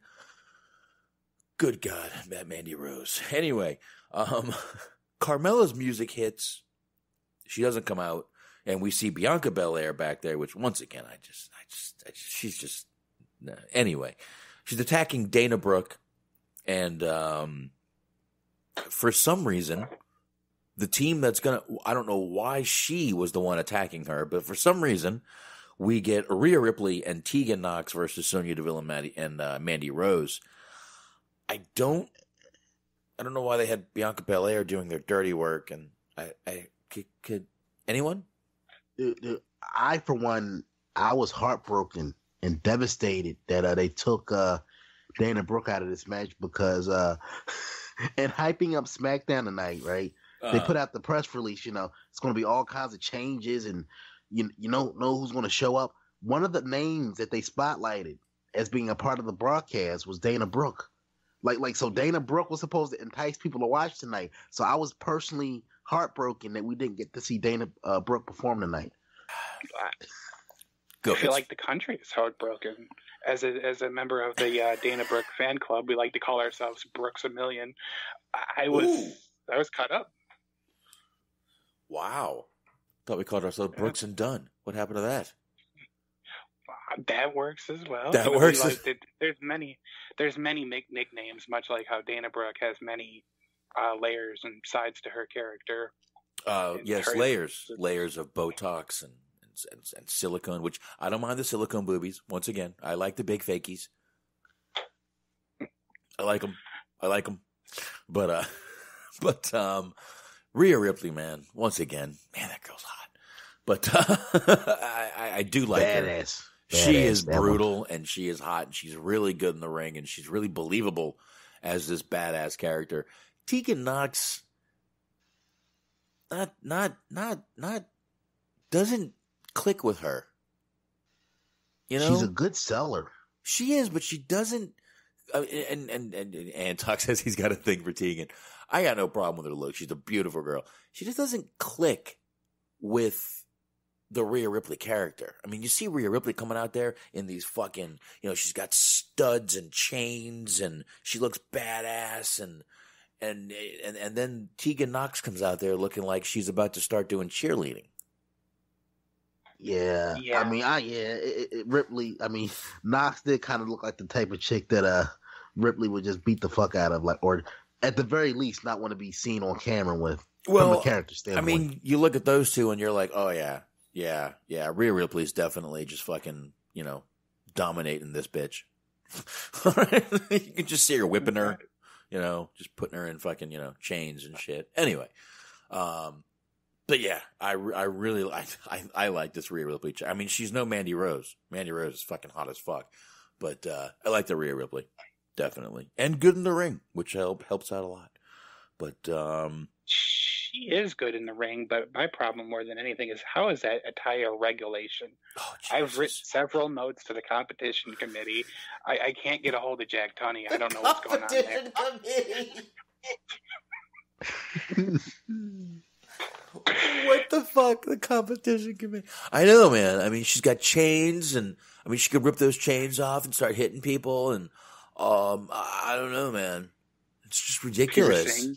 Fucking bullshit. Anyway, we're almost done with this fucking show, guys. Because of course we go Triple H. We go to commercial after that match. And again, NXT people, none of the NXT people lost tonight. Rhea Ripley and Tegan Nox did win that match, of course. And then we come out from commercial. Triple H and Shawn Michaels come out. And then, of course, Stephanie comes out. And this is where she puts over the Lacey Evans and Natalya match, which we've already discussed. So I don't think we need to get any more into that, do we? No. And this is where we had this sort of dream match between Adam Cole and Daniel Bryan. I believe a lot of people would call this a dream match. I don't know if you guys agree or not. For a segment of the fan base, sure. Right. I would say for a big chunk. And again, I mean, we're more ingrained than most people. I mean, we do the podcast. We're all over the dirt sheets, of course. And we know a little more, but I think to a lot of the fans, this was a dream match, especially on WWE and not NXT. So, and like Antox was saying, this was their first ever encounter together. So definitely a dream match. My God, I'm surprised WWE didn't use the word historic. They missed a chance to use the word historic. They'll fix that. Watch. So, dude, fantastic. I mean, not too many adjectives to describe this match other than fantastic. 5 raindrops. It literally, like I said, it was one of those matches that you almost wish they had a save for a pay-per-view, so it could have really went uninterrupted. Cause the only small critique I have about the match is I wish we could have saw it in its entirety. Yeah, you know, because I felt like at a certain point the commercial breaks kind of like broke up the momentum a little bit, but but not to the point where it's like it fucked up the match for me. But it just kind of like those are like little nitpicks. The match itself was fantastic. I just wish it could have been on like a pay-per-view where it was just uninterrupted. Because those guys uninterrupted for 30-35 minutes, fucking tear it up. Oh, you never know. It could happen. I mean, you know what? Daniel Bryan is one of those guys I wouldn't mind seeing go back to NXT for a match on a takeover or something like that, you know? Sure. I definitely would not mind seeing that. Yeah. Now, what did you guys think of the dynamic of this match? Because, like, they kind of pointed it out on commentary, too. It kind of seemed like Bryan was almost wrestling the match as though he were the champion. Like, because obviously he's the main roster guy. He's more experienced. He's done, pretty much everything there is to do. But it seemed like he was wrestling it as though it was his belt to lose and not his belt to win. And it did nothing to take away from the match. It was a great match, but they even pointed it out on commentary because he was like laying into him and he kept saying, you want to be the champion, you want to be the champion. And Pat McAfee had to go ahead and go, he is the champion, right? So it was a little bit of an odd dynamic, but it was still a really good match. I just wanted to know what you guys thought about that. I did hear him say that. And I mean, Daniel Bryan wrestles how he wrestles. I mean, that's just, he goes all out every fucking time. And trust me, how many times have me, Anthony, even on the old show with Shaheen, we've all been like, my God, I wish this guy would just tone it down, change his style. But he doesn't do that. He goes all out every time, and most of his fans already know that. But I did like how they were putting it over like Daniel, like it was Daniel Bryan's title to lose instead of, and I think that was kind of the announcers kind of trying to make the match be, doing their job, making the match important like it should be. But I think it's funny. Antox is in the chat room saying that Daniel Bryan was really technically never in NXT because he doesn't count the game show. NXT was still NXT before the game show. It was more FCW-ish, but NXT was still NXT. in the game It show. was better use of EC3 than they're using them now. Yeah, and without that, you're right. You're right. That's a damn shame. He got more. He got more quality airtime drinking soda than he is now. That poor guy. Chicks in America. He had a gimmick. And the problem is he came back with a gimmick, and I think one day Vince just said, "Wait a minute, this is Daniel Bateman. What the fuck? What did I do? What did I do?" Oh, poor EC3. But this match I thought was just absolutely 100% amazing. Which, I mean, come on, it's a Daniel Bryan match. I mean, I don't think it could be I don't think it could be bad. So yeah, and kudos to Bryan, because obviously Bryan, you know, he's a main roster guy, and I feel like that's part of what that's the vibe they were going for. Hey, come on, Cole, you want to be the champion? I think that's the vibe they were going for. Like, dude, no, get on my level. Yes, he's not the champion, but I think that was more of, I'm on the main roster, I'm the star, I'm the guy that's main event at WrestleMania. NXT's nothing to me. Like, you need to get up on my. I think that's more of the story they were trying to tell. But you know, just kudos to Bryan for laying down, because he didn't have to do that. But I'm pretty sure that was that probably was his suggestion. It probably didn't even have to ask him. Didn't even have to ask him. He probably recommended, like, look, I'm gonna lay down for this guy clean. But if that was the case, that was, you know, high quality act. Because you figure this is a match they could have did anything. They could have ended it on a DQ. It could have been a fuck finish. I'm telling you, Bryan is one of those guys. I put him in that Ali category. Just too nice of a guy for the wrestling business. Two things about that. First off, I agree. I'm surprised. I'm actually a bit surprised that there wasn't any fuckery towards the end of the match, any like run-ins or anything during the match. There was obviously afterwards. But what was interesting about that was you had Triple H and Shawn Michaels ringside. And I hadn't really even I thought about it sometimes every once in a while, but Adam Cole hit the super kick, and they said that HBK came out of his chair for that. I wonder how he feels watching these matches now and just seeing his move, like his big move, being just kind of another like move thrown in there. Yeah, it is, and I mean, especially with, I mean, let's go ahead and bring up the Young Bucks. I mean, those guys just super kicking, and everyone now. You're right, everyone now does a super kick. I don't think Shawn Michaels cares. I think he's the kind of guy that would take it as kind of a kind of respect and homage to him. But I don't know. I think this is I found Jesus. Sean, we're talking about here, Anthony. Come on now. I don't know. I mean, I put it to you like this. I don't think he, you know, is going to make a big deal out of it publicly, but I feel like part of him is like, come on, got to make shit mean something. Because you got to remember, at the time that Sean was doing his shit, by 1996 standards, what Sean was doing back then, you had old timers, you're doing too much. Slow down. But now, nowadays, that's kind of like Sean's style is almost looked at as like old timey, like slow, like a slower paced style by comparison. But it still told a story. When you look back on it, it still was sound. It still had some psychology behind it. It still made sense. Like you look at Box from your era. You remember the DDT, right? Oh yeah. It was a big move. It ended matches. I mean, literally, like. They would build up to that shit. Like Jake made a career off of making that move mean something. Yes, he did. I mean, as an old school fan, doesn't it kind of like break your heart a little bit to see the DDT used as a transition move, as opposed to a finish to a match? Because it really is a devastating finish. It is, and yeah, it does kind of disappoint me a little bit to see it. And I mean, that kind of goes back to what we were talking about.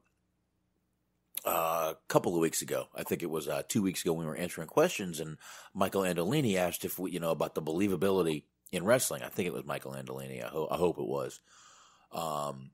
It kind of goes back to that right there. It's with moves like that, finishing moves used to mean something. Now they're just basically, like you said, transition moves. DDT is a transition move. The fucking Canadian Destroyer now is a transition move, bro.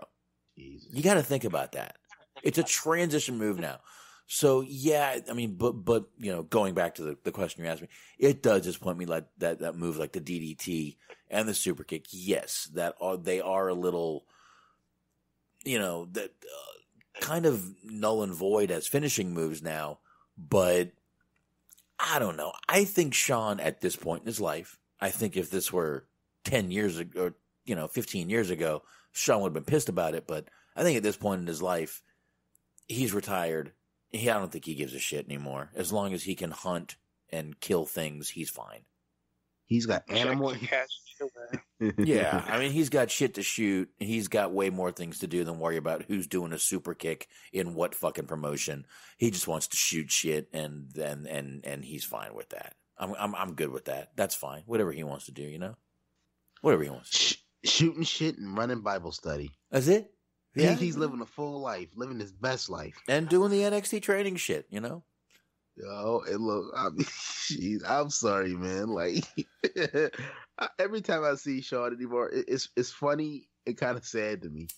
Because 1997 Sean would beat the fuck out of modern day Sean because he's become such a shill. Like, dude, like remember, like towards the end of his original run. I mean, I'm sorry, his last run. He was basically he was basically comic relief in DX. He would come out with all of the DX shit, the fucking glow sticks. He was a walking shill. Both of them were Triple H. I mean, Sean was more egregious with it. He had a headband, the hat, the T-shirt, and now it's just like everything. He's all NXT. He's all down with the NXT. He got the hat on. He got the T-shirt. Probably got the socks, the drawers. It's just probably, man. But, I just don't think Sean gives a fuck anymore. Well, Smark, you've been once again polite and quiet over there. What do you think Sean thinks about all these guys just super kicking their aces off?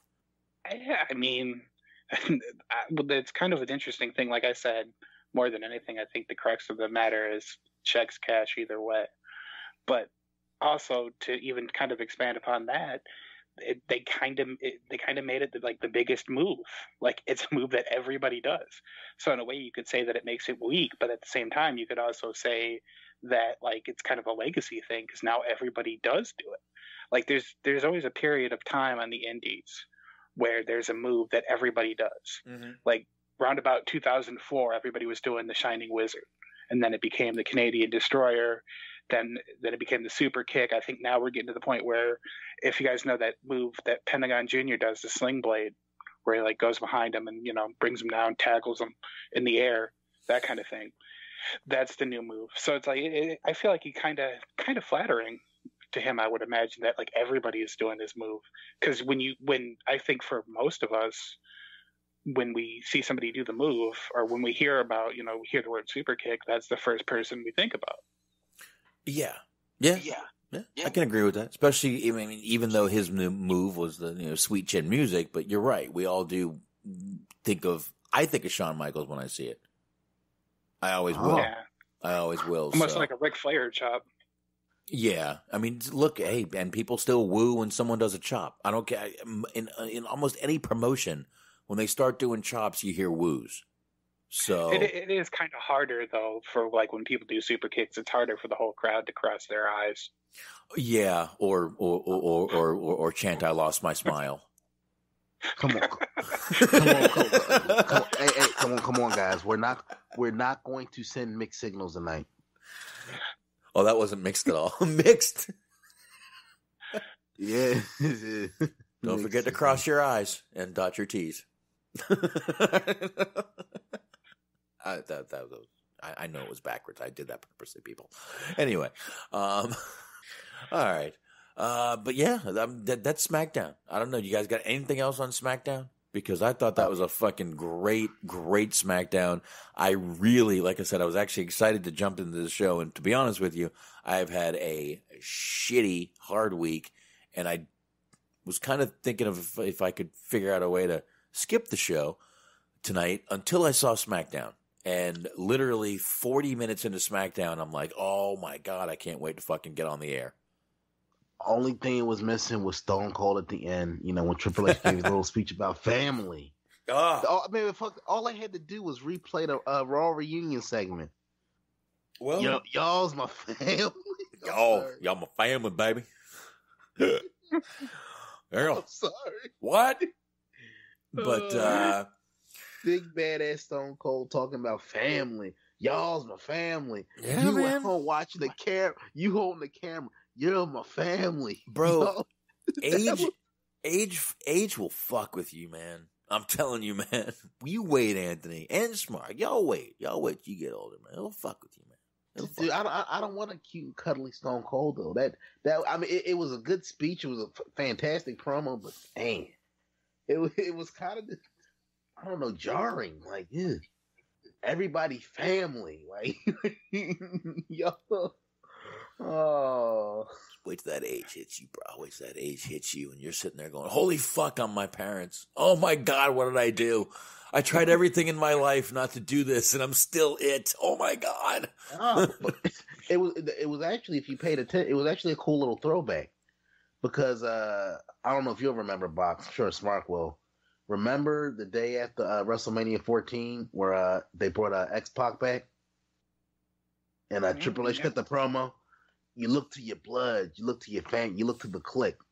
It was basically like a callback to that promo, except you replaced Click with NXT. Yeah. Because that was a cool full circle. It was. Look, I like I said, this was a great SmackDown tonight. And the fact that let's think about it. The fact that it took a bunch of NXT talent to make a really fucking great SmackDown is a little scary in itself, especially with the ratings Fox has been getting. But listen, if this gives them a boost in the ratings tonight, I 100% think until Survivor Series, we're going to get some SmackDown interaction NXT's interaction on SmackDown for the next few weeks. That made me think of something about you. You made an interesting point there. I did. If the ratings go up. I did. No, think about it. If the ratings go up, right? Uh-huh. Do you think at that point though, USA would have a problem, like, because they would technically be helping a competing network get higher ratings? Do you think they would be cool with something like that? Like, okay, these are our guys. We're not going to have our guys over on helping another network out on a week-to-week basis. Ooh. Look, man, the way I see it right now is,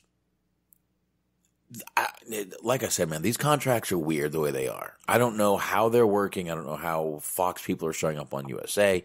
I don't know how USA people are showing up on Fox. But I'm going to tell you right now, if in any way USA is profiting off of this, and I'm sure they found a way to do it, they're not going to give a fuck who's on what show, as long as it's WWE, and as long as the WWE makes money, both networks make money. And Anthony, money talks, my friend. That's right. I will say real quick to point out one more thing. I don't know. I want to get you guys' opinion on this. I don't know if it's just my bias coming through or not, because he was one of my favorite wrestlers when he was in there, Lucha Underground. But at the end of the show, and I'm blanking out on what his NXT last name is, but at the end of the show, Swerve, formerly Shane Strickland, Isaiah something, I can't remember the last name, blanking out. Scott. But Isaiah Scott, there we go, thank you. Scott, how the fuck can you forget Scott? How big of a great Scott, Bon Scott. Anywho, how big of a star did he look? Like, to me, he just looked like a big, like he was directly behind Triple H. They didn't give him, he didn't say anything, obviously, but he was directly behind him. And he just looked like, even not saying anything, it just looked like he was exuding charisma out there. Like, he looked like a star. Well, Triple H did rub his shoulders. Yeah. So he did get the Triple H rub. I get it. The Triple H rub. But, I got to tell you, a lot of those guys out there looked like fucking stars. Those NXT guys. Even Leo Rush. Little Leo Rush was out there. Never said a word. But those NXT guys looked great, and I liked the way it ended with, Triple H with his arm around Shayna and Adam Cole. And and you saw when he grabbed Adam Cole, Adam was like, "What are you doing, dude? What are you doing?" Shayna was with it. She doesn't give a fuck, obviously. She's just not caring. But I like the way it ended. I like the whole thing. Good shit. And And the fucking Triple H Men in Black mind trick is almost complete. Almost complete. He has been absolved of his sins on the wrestling business. Vince, you will not take away my legacy. You will not take away my absolution. It took me a long time to whitewash all of the negativity that people have about me in their lives. Now I am Internet Jesus. Yes, he is the IWC. Triple H is now an IWC darling. Think about that. That blows my fucking mind, man. Because as great as NXT is, let's be honest, dude. This is straight out of Vince's playbook in the 80s. You're not really creating your own stars. You're buying prepackaged stars or people that already had something going on the indies. Because all of these guys that, think about it, NXT was made hot off the backs of people that already had a reputation, already had buzz, that were already known. Yeah. And I mean, let's be honest. That's what it is. That's what the guy. I mean, they changed some guys' names and all that, tweaked their gimmicks here and there. Yep. But by and large, they basically brought in a bunch of indie guys who already had a name and said, "Hey, we're going to call this NXT, and you're going to be our stars."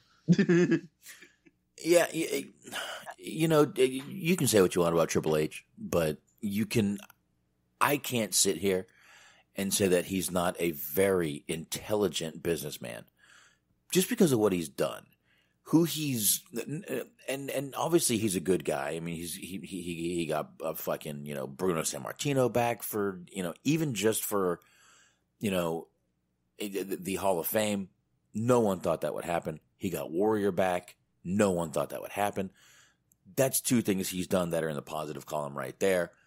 And he is doing great with this fucking NXT shit. And I really, that's definitely a good fucking thing. But, I mean, he's kind of just still Triple H a little bit, but he's really evolved himself into this IWC darling just by making NXT and getting all these indie darlings, like you just said, Anthony. I think it was Anthony said that, and it was a smart fucking move. The guy is not a stupid fucking businessman. Maybe he learned a lot from Vince. Maybe he just fucking became a sponge when it came to Vince. But he's definitely got Vince's business mind, but he also can see different talent than Vince can, which is a plus. But I don't know, man. It was brilliant of him to just bring in all these fucking indie darlings and just throw this fucking show together. And look what it's become. Dude, I look at it like this. When you really think about Triple H's entire career trajectory, there's no doubt this man is a genius. This man went from wrestling and pig shit to marrying the boss's daughter to basically being the heir apparent. So he basically leapfrogged a lot of people, including the boss's son, to basically being next in line. Yeah, now to run the company. Right now, I do want to say the way he treated China was really, really shitty. I do want to say that. Let's put that out there. I said that. And not during the relationship. I don't know what happened during. I don't know if there was anything. I'm not saying that. I'm saying during the whole when he was leaving, you know, with Stephanie doing that angle. We didn't all know that angle was actually real. That was kind of, you know, art imitating life right there. And look, you can't help who you fall in love with. I mean, no. Look, people break up all the time. I don't discount that. You can't. I'm not going to sit here and judge another man's relationship, another couple's relationship. You can't help who you fall in love with. My whole gripe with the whole thing was how it was handled from Jump Street. Because it's like, look, obviously, if you're in a relationship with the boss's daughter, it's going to affect other things. And to lose your job and your man within the same conversation, that's kind of fucked up. And I maintain that led to a lot of other shit. Yeah, we'll leave it at that. But I got nothing else on SmackDown. I think we should kind of leave it at that. And Anthony. Yes, sir. Since we're on SmackDown, and SmackDown had so much NXT influence, you sent me the Finn Balor promo. Yes. And I can play it. It looks like it's about 2.5 minutes. So give me a second to get the right mouse. Done. Volume on the mixer. Done. Here we go. It's funny how things work out, isn't it? It's funny.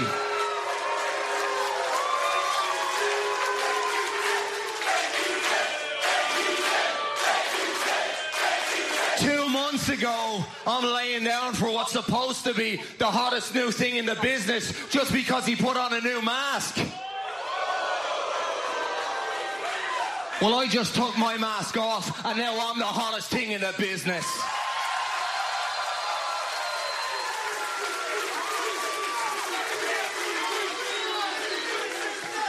And as usual, everybody's got their opinions.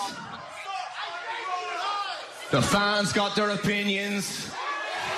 The office got their opinions.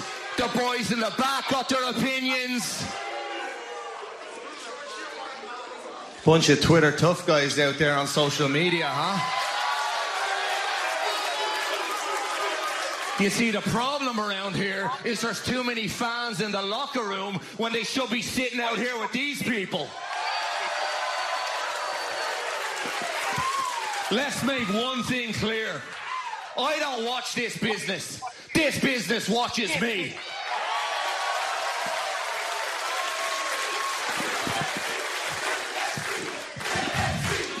Which brings me to Johnny Gargano. The heart of... We don't need to listen to that part. I know... Oh, Jesus. Smark. Echoing. Mute for a second, Smark. So, Box. Yes, sir. Because that was one of the major talking points, the major talking point coming out of NXT. Right. What did you think about the work shoot aspect there? Nothing really. This is nothing new from WWE. They do this. They've been doing this a lot. This kind of reality based thing. I did like the line. I laid down for a guy because he had a new mask. That was a really fucking, and the fact that he brought the mask into his character was good too. You know, the whole I took my mask off and I'm still the biggest thing. I liked it. I like that they do shit. You didn't take it to shit no Bray a little bit. I think it was a little bit, but I also, you know, I don't think it was that bad. It wasn't like he was fucking trashing the guy, but I like the line. I think it was a good fucking line to put in here. I think it was a nice little scathing line to put in. This is what heel fucking wrestlers do, man. This is what heels do. They dig into people. But I did see it get taken a little blown up on social media, of course, because, you know, some people, it's still real to me, man. But it kind of like destroys some lines a little bit, you know. You know, I didn't really lose. I mean, the delivery was great. I love the context of the promo. Only thing that was kind of cringy, you know, to Antox's point is, you know, I didn't really lose. I laid down for this guy. You know, he was a goof before. He puts on the mask. All of a sudden, he's hot shit, and I'm laying down for him. That's straight out of the 90s Shawn Michaels playbook of, yeah, I don't lay down for anybody, but yeah. It was, I mean, look, to use an inside term, and the NXT people want those inside terms because the NXT guys are the smart marks. No offense to Smark Wahlberg over there, of course. But listen, they were watching this show on the internet. Remember that. Your literal audience for fucking NXT is the IWC. Because that was the way you could get it. On the internet. Or on your Roku. Which, if you're using a Roku, you're still using the fucking net. It's just, that's how they were fucking watching. So, that's what they want. That's what those fucking Full Sail University people want, man. They want those inside terms. Because they're the insider type of people, man. Of course. So I don't mind when they use those little inside terms in there. I don't like them when they use them in actual WWE. It's a little weird when they use them in WWE. And it stands out when they use them on Raw or SmackDown. But this is the kind of promo or you should be cutting in NXT. I will say this though, this episode of NXT Box, please go out of your way to watch it because I want to get your full thoughts. Hopefully on the next Thursday, dudes. In particular, the women's matches on this show, fantastic. So the show opened with Poppy. I don't know if you're familiar with Poppy. I wasn't honestly familiar with Poppy until the show, but she opened up singing "I Disagree" and "Scary." And I do know who Poppy is, of course. I mean, she's a hot girl. I know many hot girls, just on the internet. But but I mean, I've got my wife, so of course, of course, you like your wife. I got my wife as my hot girl, but of course, I do know who Poppy is. No, but her intro transitioned into Io Shirai, who, my God, this woman is hot. I'm telling you, man. Io Shirai as a heel's fantastic, dude. They brought in every Asian girl that is like the fucking Asian porn fantasy girls. They brought in every single one, dude. I'm telling you, they knew what they were doing when they brought in these girls. But I will watch it. I have nothing to do tomorrow. This is the first Saturday in months that we have nothing to do. No Boy Scout stuff. So I will sit around, and I have no TV shows to watch. So I will sit around and watch wrestling. I finished NYPD Blue. Of course. I finished Flashpoint twice. So I'm good. I'm good right now. So I will watch some wrestling tomorrow. But like I said, I think this is the kind of promo the NXT crowd wants to hear. This is what they want to hear. But I liked it. I thought it was a great fucking line. And I think Finn is going to be a really, it's kind of like the old promote where you need that. And I'm not saying Finn is a legend, but you need that big name. And I think Finn is the right person to put out there as that big NXT name. You know why? He was a big NXT name before. And I'll tell you what, I wouldn't be surprised if he volunteered to do this shit. I wouldn't be surprised. And Box, to piggyback off of what you're saying, because I want to get to Antox's question here. He's asking me, does NXT have any heels anymore? Honestly, no. I don't really think there's really a heel babyface dynamic anymore in NXT. I mean, they have people that they position as heels and babyfaces, obviously, but I honestly feel like because they do shows from the same location and these fans have become accustomed to these people, they like everybody. Yeah.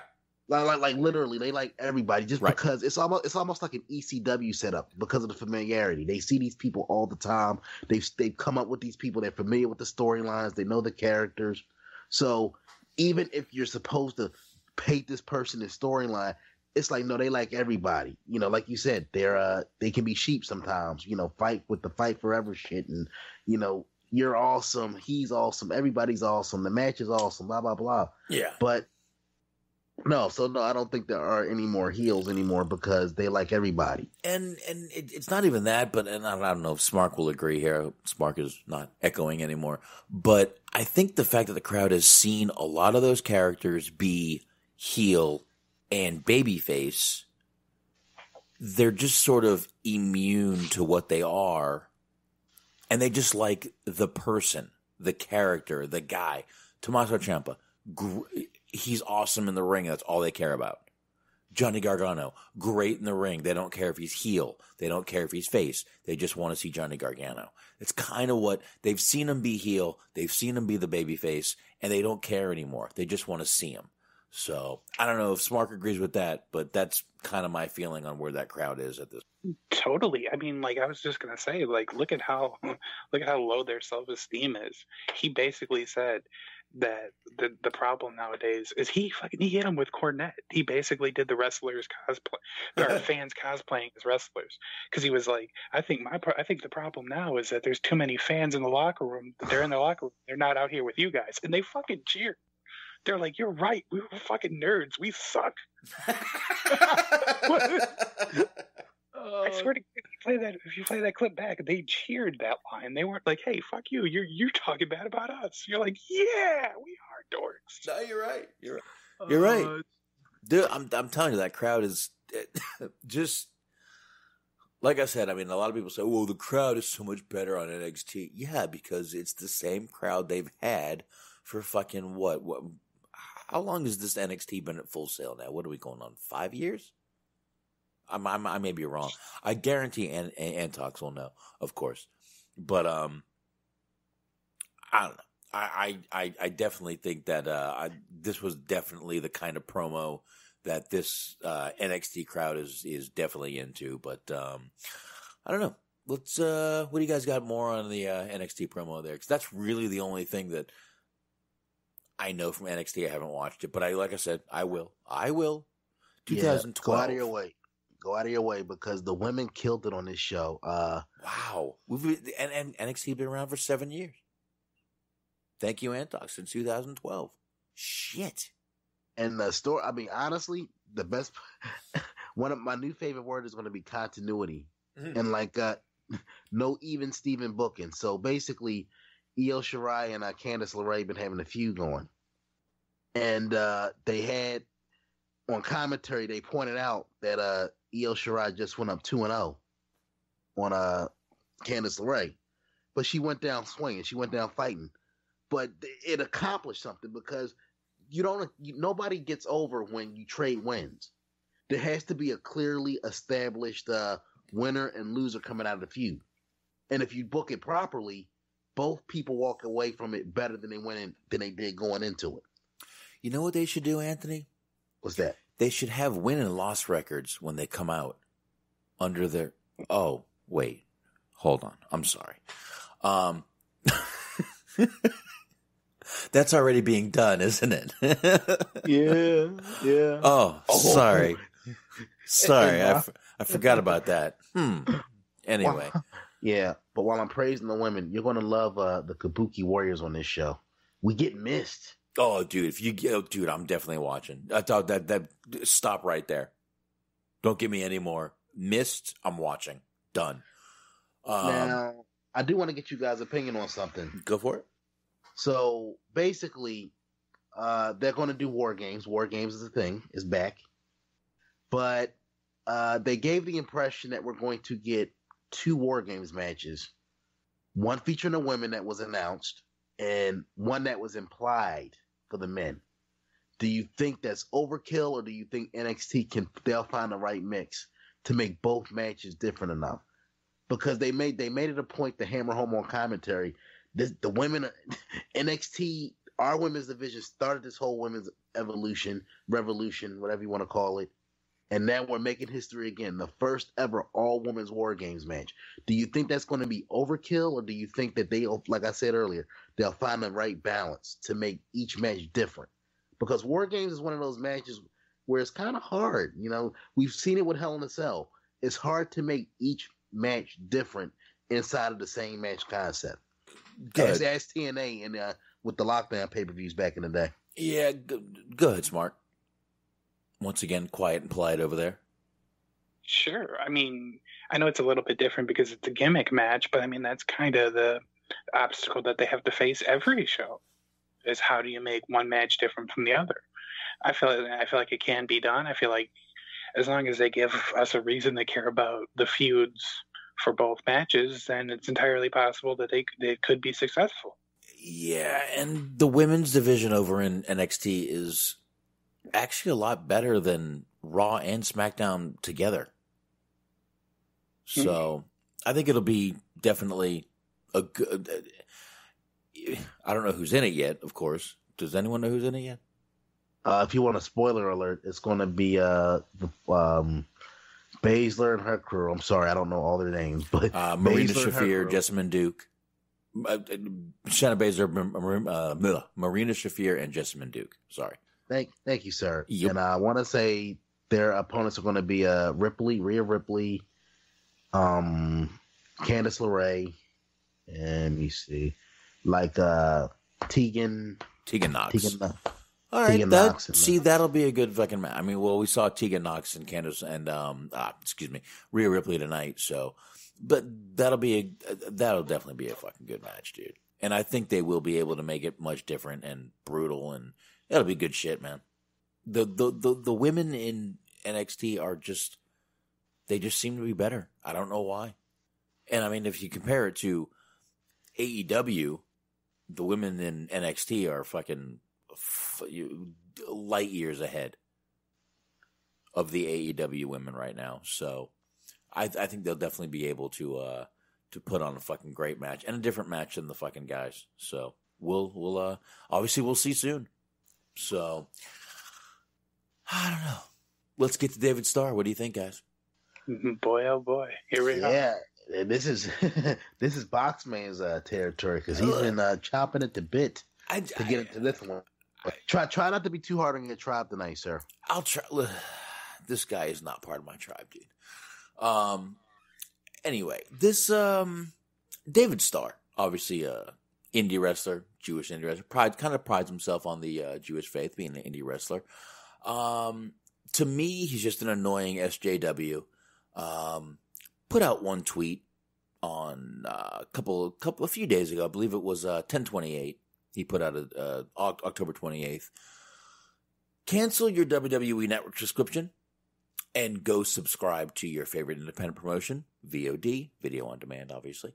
Cancel your WWE Network subscription and go subscribe to your favorite wrestler's Patreon. Cancel your WWE Network subscription and buy merch from your favorite wrestler. Okay. This all started because he saw a Forbes article that said the McMahons, Vince and Linda, raked in more than $100 million during McMahon's first year in Trump's cabinet. That tweet that he put out read, the McMahons are worth nearly $3 billion. The reported base level salary of NXT superstar is $55,000. Cancel your subscription. Once again, he put that out. Okay. Let's say the McMahons are worth $3 billion. Okay? The McMahon whole thing. How many people do you think are on the NXT roster at $55,000 base salary minimum? You think what? 200 people? Between everybody they have to pay. They have to pay staff. They have to pay talent. They have to pay everybody else. What do you think? How many people would you expect are on the NXT roster? That's a nice night. I would say between wrestlers, staff, production people, writers, probably about maybe between like 175, 200. Okay, at $200, $55,000, and remember, they got to pay a lot of these people per show, right? That's $11 million. Yeah, and also right there, $11 million each show.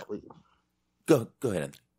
No, I was just going to say, like, a lot of these people, I mean, outside of your top guys, these people are getting paid to train. And you're basically paying people based on potential of what you think they can be down the line. You don't pay somebody out the gate, Fox. Okay, let's just say you run NXT. You run a wrestling promotion. Right. And you see potential in the guy. You're not off the bat going to pay this guy, fucking $200K a year based off of potential. You're gonna start him off at a base salary of like $55,000, $60,000, and then he's gonna grow into that $200,000. Hopefully. Right. And I'm pretty sure that $55,000 right there is for like Joe Blow who has no wrestling experience. I don't think your Ciampas. Oh, echo. mute Smark.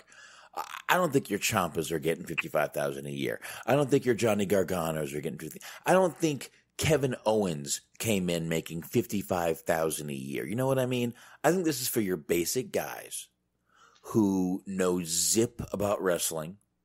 Your fucking underwear models who they bring in who know nothing about fucking wrestling probably get $55,000 a year. That'll be Jordan Miles' salary in a minute.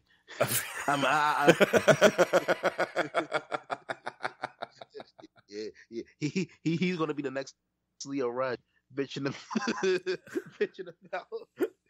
Yeah, and listen, I completely understand the McMahon. Listen, they probably did make a lot of money during that first year, but a lot of them were probably donations, and Linda probably still had her kind of campaign pack going, which probably was some of the things. But let's get back to the first thing they did. Screw all that. Forget all the McMahon stuff. The one where he's telling you to go cancel your subscription and do this. I don't like being told what to do. Do you, Anthony? Do you like being told what to do? Of course not. No. And listen, if people want to not be listen, if you don't want to watch WWE and you want to subscribe to all those indie stuff, awesome. You should. Listen, Shaheen supports the shit out of the indies. He was, and Anthony, even you support the indies. You're on fucking, I mean, dude, you even have fucking Impact. You even have the Impact app, Anthony. Jesus Christ, man. You're a fucking hardcore. But I mean, there's high spots out there. There's this, there's that. And I get what he's saying. But the network's pretty fucking cheap, number one. And look, if you're a WWE fan, you're a WWE fan. Stop it already. Now, we do have a clip, Anthony. Yes. Yes, we do. And let me get that clip loaded up real fast here. And Smart, this will be your first time hearing it, and I can't wait to get your take on this because I think this is something you'll have a lot to say about. Yeah, now David Starr is calling for something that we've heard for a very long time, and it's unionizing wrestling, which would give them benefits, which would give them insurance, which would give them a lot of things. It would also do a lot of damage to wrestling, indie wrestling especially. It would do a lot of damage to.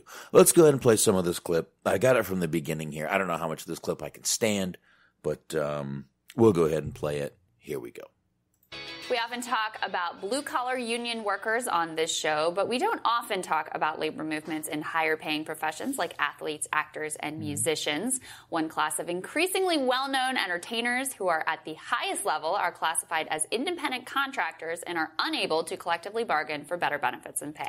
Bet you wouldn't guess that we're talking about professional wrestlers. They're specially trained professionals who combine acting and physical competition to make a living, often in front of sold-out crowds and on TV. But they've never actually been organized, and one group is actually looking to change all of that.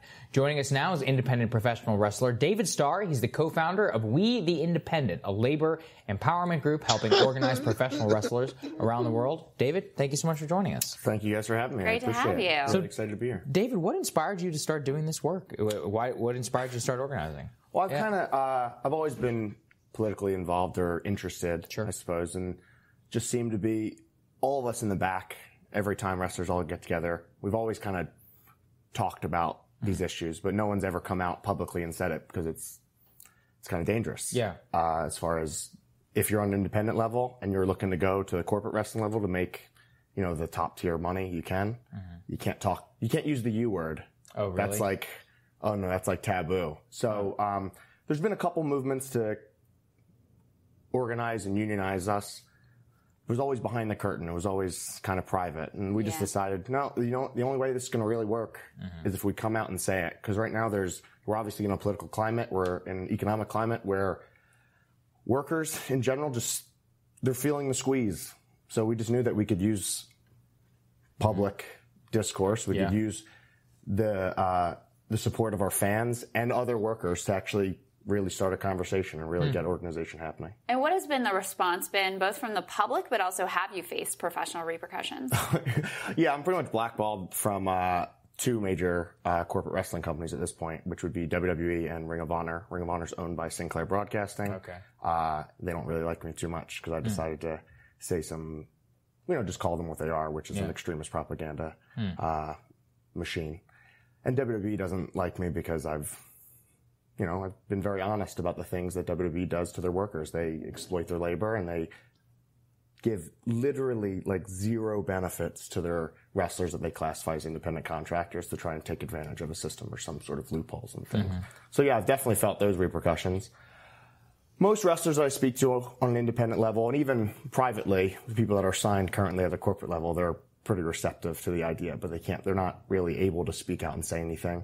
We've got a couple activists that have joined us on the independent level. We have mostly UK wrestlers. Someone named the OJMO, who's like young upstart wrestler in the UK, and he's getting very, very popular. We have Zoe Lucas, who's currently in Japan with Stardom. My partner and my co-founder, James Musselwhite, who's fantastic, worldwide renowned photographer. We've gotten good responses from people. We've gotten some pushback for people that do work for, corporate wrestling. They work for WWE, and there's this spin that gets put out there if you attack or if you call out the company that you're calling out the workers. It's just not how it goes. So some people take it personally when they've been working so hard to get. All right. That's about all I can stand. 3 minutes and 35 seconds. Basically, we get his gist here. His gist is to unionize wrestling so you can get benefits and this and that and do all this stuff. Do you guys understand what that would do to independent wrestling? First of all. Bankrupted. Yes. Independent wrestling would be gone as we know it. If you had to have every single person unionized, if you had to have every single person, they would have to be, all have benefits, all be insured, everything in the world. And I am not seething, Antox. It would kill the independent circuit. You would literally, all the stuff he's talking about, how WWE is this corporate machine, this and that, you would be fueling these corporate machines by doing this, in my opinion. I may be wrong, but I feel all you would be doing is putting people out of work on the indies. Eventually, and I don't think it would take that long. It would really be quick. A lot of people would just be like, fuck it, I can't do this if I have to fucking insure all these wrestlers and do this and do that. I can't pay this. And I think all he would be doing is fueling these big companies like WWE, which, let's face it, they're the main company right now. I know AEW is out there, but who knows what would happen? Maybe they can't afford to do this. But WWE would be the king because they could afford to do something like this if it ever happened. And they would probably find a way to get around it and find a loophole anyway. Vince, he'd take this to court. And, Mick Devitt would be over there just collecting check after check after check. So that's what I think. I really think this would be a horrible thing for the wrestling. And I get that people don't understand the independent contractor thing. And I do. Again, even when I worked for my own father, I had a contract. Yes. When I worked for my own father, I had a contract that I could not go to another company no matter what. Would my dad have honored that and actually gone after me? Probably not. Not the point. The point is, I've been under contract before, and I was considered an independent contractor. I paid. The only thing independent contractor really means is you pay your own taxes. Plain and simple. That's really, by law, legally, that's what it means, is you pay your own taxes. It doesn't mean you should be able to go out and do this and do that and go work for someone else. It does not mean that. I know it sounds like it does, but it does not. So, in my opinion, this would kill the indies. This would empower a company like WWE to literally monopolize the whole fucking business because they've got the money. I don't know what you guys think. Go for it. Anthony, go for it. I don't disagree with anything you said. I mean, look, unions, it sounds like a beautiful idea on paper. And obviously, unless you're at the WWE level, it can't work because, for one, nobody has any money like that. I don't think union reps I don't think you can pay a union dues and hot dogs and orange soda. and unless you know something I don't know. No, never. And plus, I don't know, dude. Like wrestlers, let's be honest, by their very nature, are scumbag people. So you really think a bunch of wrestlers are going to be able to agree? Like who's going to be in charge of the union? Another wrestler? Who's going to be in charge? David Starr, apparently. Yeah, I don't know what he's doing there, but anyway, listen. Do I think they should have insurance and this and that? Yeah, to a degree, I do. I really do think they should. But I also see where, on a business sense, they have to do it this way because they just can't afford it, dude. They just can't afford it. You would break a fucking company. And you know what? In the long run, even a company like WWE could eventually be financially strapped by this. I mean, unions. They had to insure everybody, every wrestler. Yeah. I mean, look, and which is why WWE probably wants nothing to do with this fucking guy. And I understand and you know what? I understand how brave it is for him to be doing what he's doing and talking about how he's talking about and trying to do this. And he is putting his career on the line by doing this because he's not going to be able to get a job by doing anything. But Antox just said exactly what I was about to say once again this show. This isn't going to change anything. This isn't going to make someone go, yeah, we got to unionize because this little David Starr guy over here who draws fucking really nobody tells us we have to. It's not going to happen. The business has been like this. It's going to stay like this. And there's nothing me, you, or anyone can do about it. And I apologize for that, but that's the way it is. It's the way it's been. And I'm sorry, Anthony, give me one more second. And it's the way a lot of businesses are that a lot of people don't even know about. Like I said, I'm the same way. Any sales business that you're in pretty much will work pretty much like that, depending on what kind of sales it is or what you're selling. If you're selling to manufacturers, that's how it's going to work. Every packaging person I deal with, this is how it works. You're under contract. That's how it goes. My dad works we own our company and my dad works for another company. He is under contract with that company. And you know what? It's not 90 days. It's 2 years. Jesus. Okay. So a 90-day non-compete isn't actually a bad thing to have, number one. And number two, like I said, the only thing independent contractor means is you pay your own taxes. They have the right. If they didn't have the right, it would be illegal for them to do what they're doing. It's not illegal. And again, I'm not sucking WWE's dick here. I've just been in the fucking business world and have had this same sort of deal and understand what's going on. But it's just the way it works. It is just the way it fucking works. There's nothing we can do about it. Nothing's going to fucking change. If it does, you're going to see the indies go down. And you're going to see WWE possibly flourish. Which is probably what will happen. WWE will flourish. Every other company will go down. And Antox said, isn't WWE a monopoly business right now? No, they're not. There's the indies. There's there's AEW. There's, laugh at it if you want, there's Impact. There's a lot of shit out there right now. The only companies that will survive at that point is the companies that have those millionaire backers. ROH may survive. Impact might even survive because they've got the fucking backing also. And WWE. You're going to put the bigs in business. It's not a good idea. I'm sorry. I apologize. I appreciate what he's doing. I understand what he's saying, but he needs to do what happens after this. He needs to think the big picture. After this happens, what then? What now? What then? So anyway, there you go, Anthony. No, and I was just going to kind of add, back in the day when you had the Jesse Ventura, that's probably the most famous example here. Mm-hmm. He wanted to start a union. He, told Hogan about it. Hogan stooged it off the bench, and then the whole thing got squashed.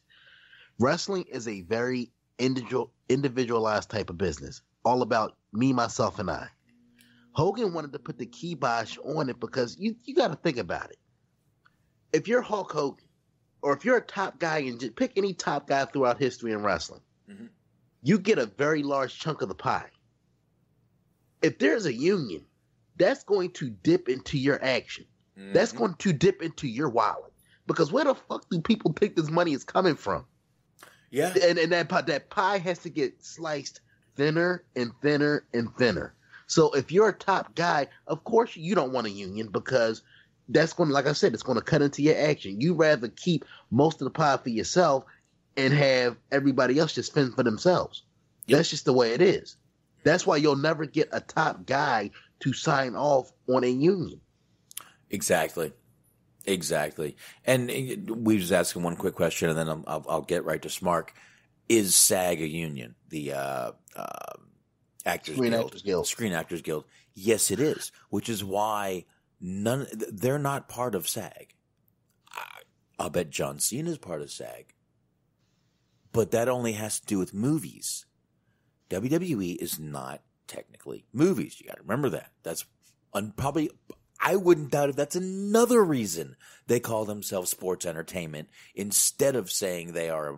I mean, Vince said in Beyond the Mat, "Oh, we make movies," but there's probably a reason they don't call themselves that. And I would say that's definitely one of the other reasons, because if they did say they were a movie company, they would have to join SAG. So once again, Vince is playing his little fucking, playing everybody like fucking little puppets over there. But Smark. No, go ahead, Anthony, real quick, and then we'll get to Smark. Go ahead. No, I want to go to Smark. I was just laughing at that point you was making. Basically, they get fast and loose. They're sports when they want to be sports. Mm-hmm. They're sports when it's appropriate, and they're entertainment when it's appropriate. Absolutely. They find a way to emphasize everything when they need to. But Smark, what do you think would happen if the unionize thing went down? Yeah, it's a complicated issue for sure. I think, like you were saying, it's going to completely cripple the independent promotions. It's going to make it a lot harder. I think there's going to be a lot more. I feel like David Starr will appreciate this term, gatekeeping, because you'll have WWE, you'll have TNA, maybe AEW survives it, who knows. But you'll have the big companies, and they're going to decide who they let in and who they don't. And it's going to be nigh on impossible for independent companies to be able to run. So there's going to be less opportunities for everybody on the smaller level, unless you're in an area where you can frequently make trips to Mexico, or to, if you decide you want to go to Japan or move to Mexico, to try to make it there, where you wouldn't have to deal with those kind of laws or whatever, But I don't, he obviously just wants better treatment for people. And I can't fault the guy too much for that. Right. But that's going to have to start from the top and work its way to the bottom, from a sheer matter of practicality. Independent companies aren't going to be able to fucking unionize. It's going to have to start with WWE if it were to ever happen, and it's not going to ever happen. But if it were, it's going to have to start there. And how the fuck do you think you're going to get that to happen when you're not even in the company? It's an ambitious goal, but it's just not practical. It's not going to happen. I'm pro-union in most cases, but it's just not feasible, really, in this case, at least. Right. And you hear a lot of stories of a lot of people saying that they've never paid for a surgery when they were in WWE. I got a feeling WWE, they have one doctor they send people to. I will bet they pay for a ton more surgeries than we hear about. I honestly do. And again, I'm not sucking their dick, but I've heard many stories of people saying, well, when I never paid for a surgery. I never paid for a surgery. Never paid for a surgery. I'm sure they take care of their people.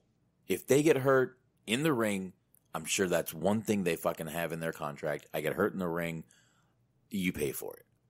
They'd be stupid not to. Good. Sure. And it's a lot like real life. I mean, there's a lot of places, depending on what field you're in, that don't have a union.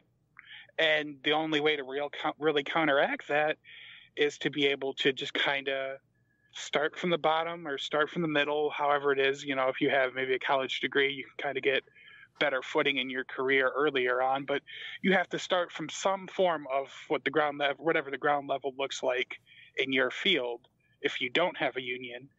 And you have to work your way up to get either a better position in your company or to go to a different, better, higher paying job in a better company. You know, you have to work your way up, not unlike the independent wrestling scene where you start from the bottom and then you have to, you know, catch on with bigger independent promotions and then, you know, potentially go to one of the majors in the U.S. or somewhere in Mexico or Japan to be able to make more money than you would normally. So it's kind of like most jobs for most people. Yeah. In that sense. Yeah. Yeah, it is. It's exactly. And a lot of jobs, even if you don't have insurance, you get hurt on the job, someone's going to take care of you. They're not, I know there's plenty of people out there that are going to get screwed. I do know that. But most people who have any integrity will take care of you if you get hurt in their place on their job, whether you have insurance with them or not. We don't have insurance for our people. You get hurt on the job, we're going to take care of it. You cut your fucking finger off on my saw and you go to the hospital, you're going to get taken care of. We're not going to stick you with the fucking hospital bill. We're not unionized. You know? Interesting fact, the NFL doesn't have disability insurance. Really? That's amazing. Yeah. Really? They might have regular health insurance, but I looked it up while you guys were talking, and they do not provide disability insurance. Well, I believe the NBA does. So. Well, David Starr better fucking find a new fucking goddamn thing to go to, because if he ever did succeed with this, we would be looking at a completely new landscape of wrestling as we know it. We thought the territories were dead. They would really be dead. GCW wouldn't be able to unionize and fucking insure all their wrestlers and do this. And it just wouldn't be able to happen, guys. I'm sorry. Go ahead, Smark. Can we look at a micro issue while we're addressing the larger issue here? Of course. He said that his controversial stance has blackballed him from the WWE. Like, is it entirely possible that they still wouldn't have fucked with you just based on, like, who are you really? Hey, like, seriously. Like, I swear to Christ, when he said that they don't like me, I guarantee you, if you put a gun in fucking Vince McMahon's head right there and showed him a picture of David Starr, he couldn't identify him. I mean, like, come on, bro. Like, come on, man. Like, look, I'm not going to sit up here and say David Starr is not a fantastic wrestler, because he is. But he has an overinflated sense of self-worth. If you listen to him sometimes. Like, he's not getting booked on, like, I'm not shitting on Game Changer. I'm saying, like, they're probably the top independent promotion right now. But he's not getting booked on Game Changer. He's not getting booked on PWG. Like, it looks like we were making fun of that NWA promo a week or two ago, where it was like Ricky Steamboat, Ric Flair, Tim Storm. It's like, yeah, no, I'm Tim Storm. I'm like, it's me and Okada. We're the biggest stars in the world right now. It's like, no, sir. Yeah. No. Yeah. And I like what Weeb said. God forbid he gets it started and Vince becomes president of the union. Vince, what is Barry Harwood trying to do, pal? Oh. I love it. But, and listen, I 100%, I have no problem with, the activism shit and this and that. That's fine. Do what you want to do. Protest what you want to protest. Be what you want to be. Believe in what you want to believe in. But you do need to think about that big picture. What if? What happens after? And Jesus Christ, who will this hurt? And I believe the only people he's hurting is the people that he thinks he's helping is the independent scene. If they do unionize. Once again, I could be wrong, but I think that would be the only, really, besides the bigs that are backed by millions and in some case billions of dollars, which is WWE, and I mean, let's face it, AEW right now is backed by a billionaire. Yeah. So let's throw them in there. And ROH is backed by Sinclair, which is $1 billion company. And you know, I'm not throwing them in as the third just because they're backed by them, but the money is where we're going here, and that's what we're talking about is cash. And they have the cash. So those would probably be the only three companies that would survive, which he shit on ROH for being, you know, who they are too. So he essentially implied that Sinclair was anti-Semites, which you can't do and expect to keep your job. Yeah, I mean, look. Let's be honest. Like, you can't. Like, it's like what we talked about with a couple days ago with the Jordan Miles situation. I mean, like, like I said, regardless of where you stand on that situation, who was in the right, who was in the wrong, you can't accuse your employer of being bigoted and racist and fraudulent and expect to maintain a good spot in the company. Anthony, somebody disagrees with you. Do you know who that person is? Probably David Starr. You're goddamn right, it's David Starr. Hit it, boys, on Twitter. The amount of bootlickers and people telling Go-Go Miles that if he keeps calling out racism shown by the WWE, that he'll be fired, clearly don't understand how systematic racism is accepted in corporate culture. The design isn't racially insensitive, it's racist. Jesus. I mean, look, look, the shirt is racist. We made that point abundantly clear on Wednesday. We all agreed on that. We all agreed, yes. Yeah, yes, but my whole point with David Starr is he's a fucking bleeding heart. Like, he's one of those dudes that I don't even think he cares about half of it. He just wants to be at the center of shit. Because do you notice, whenever there is an issue, whenever there's a hot button issue, if you go on Twitter, he's one of the first motherfuckers on Twitter to make mention of it. This is racist. Come on, dude. Jesus. Yeah. He's an ambulance chaser. Thank you. Yeah. There you go. But I don't know, guys. On that note, what do you think? I got nothing else. I appreciate what David Starr is doing. I understand. He sees something good. He thinks it's good, but he's not seeing the fucking big goddamn picture. He's just not looking at who it's going to hurt. If in the long run it's going to hurt everyone you're trying to help, then who are you helping and what is your cause for? That's all I'm saying. What is your cause for if it's going to just crush everyone you think you're helping? So that's all I got on that. What do you guys got? Man. Anything else, or should we just wrap this motherfucker up? And Antox is saying Sinclair Broadcasting supports Trump. That doesn't matter. That shouldn't factor in at all. If seriously that's his issue with it, then that's his issue. No one else's. His issue. Because that's got nothing to do with nothing, in my opinion. I don't think that should matter at all. If his problem with Sinclair is that they support Trump, then why is he so upset about not being able to work with WWE, who I'm sure he's a real big fan of their politics? Yeah, exactly. They're definitely Trump supporters. I mean, they had pictures in the Oval Office as soon as it came through. But I don't know. I mean, trust me, Trump is not anti-Semitic. His daughter converted to Judaism. His grandchildren are Jewish. He's not a fucking Nazi or anything. Stop with that. Leave it alone. Stop it already. But leave Trump alone. No, I don't. Please, you want to shit on Trump? Shit on Trump. I have no problems with it. You want have fun? I don't care. A lot of those fucking memes of him, memes. I'm sorry, are hilarious. I laugh at tons of them. But on that note, David Starr, once again, I don't disagree with anything he's doing. Listen, if you got a fucking anything you believe in, if you're out there and you're fighting for it, I have zero issues with you. I really do. But when you're literally, like I said, gonna hurt the people you're trying to fucking help, it's not something you should be fighting for. Think about what you're doing. But on that note, what do you guys say? Let's get the fuck out of here. Let's do it. All right. Hold on. Let me get this going here.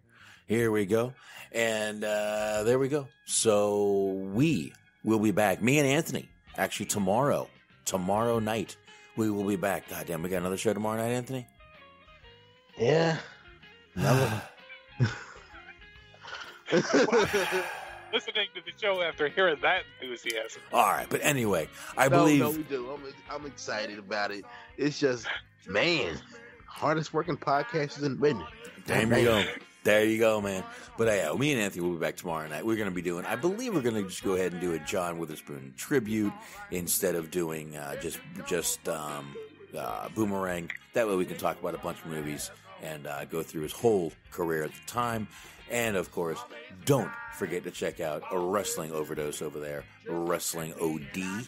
You can check out Shaheen over there. And always check out Shaheen's art over there at nuclearheatgraphics.com. Check out Wrestling Time Marks on YouTube. Always check out Bobby Anthem and Bobby Blades over there on the Inhuman Experience. Check them out on all the usual podcast platforms.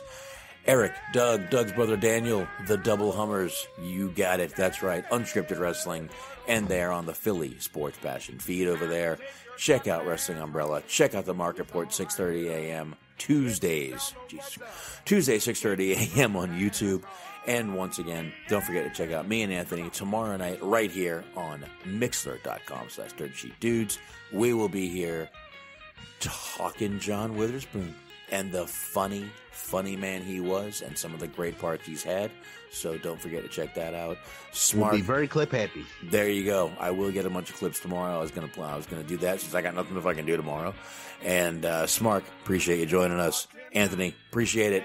Everybody, appreciate it. And we will see you guys tomorrow night on the Hollywood Hangout. See ya. Peace. We love David. David Starr. Be a star. You guys are just fucking awful people. Anyway. You're still here? It's over. Go home. Go. It's time to take the band home. It's all right.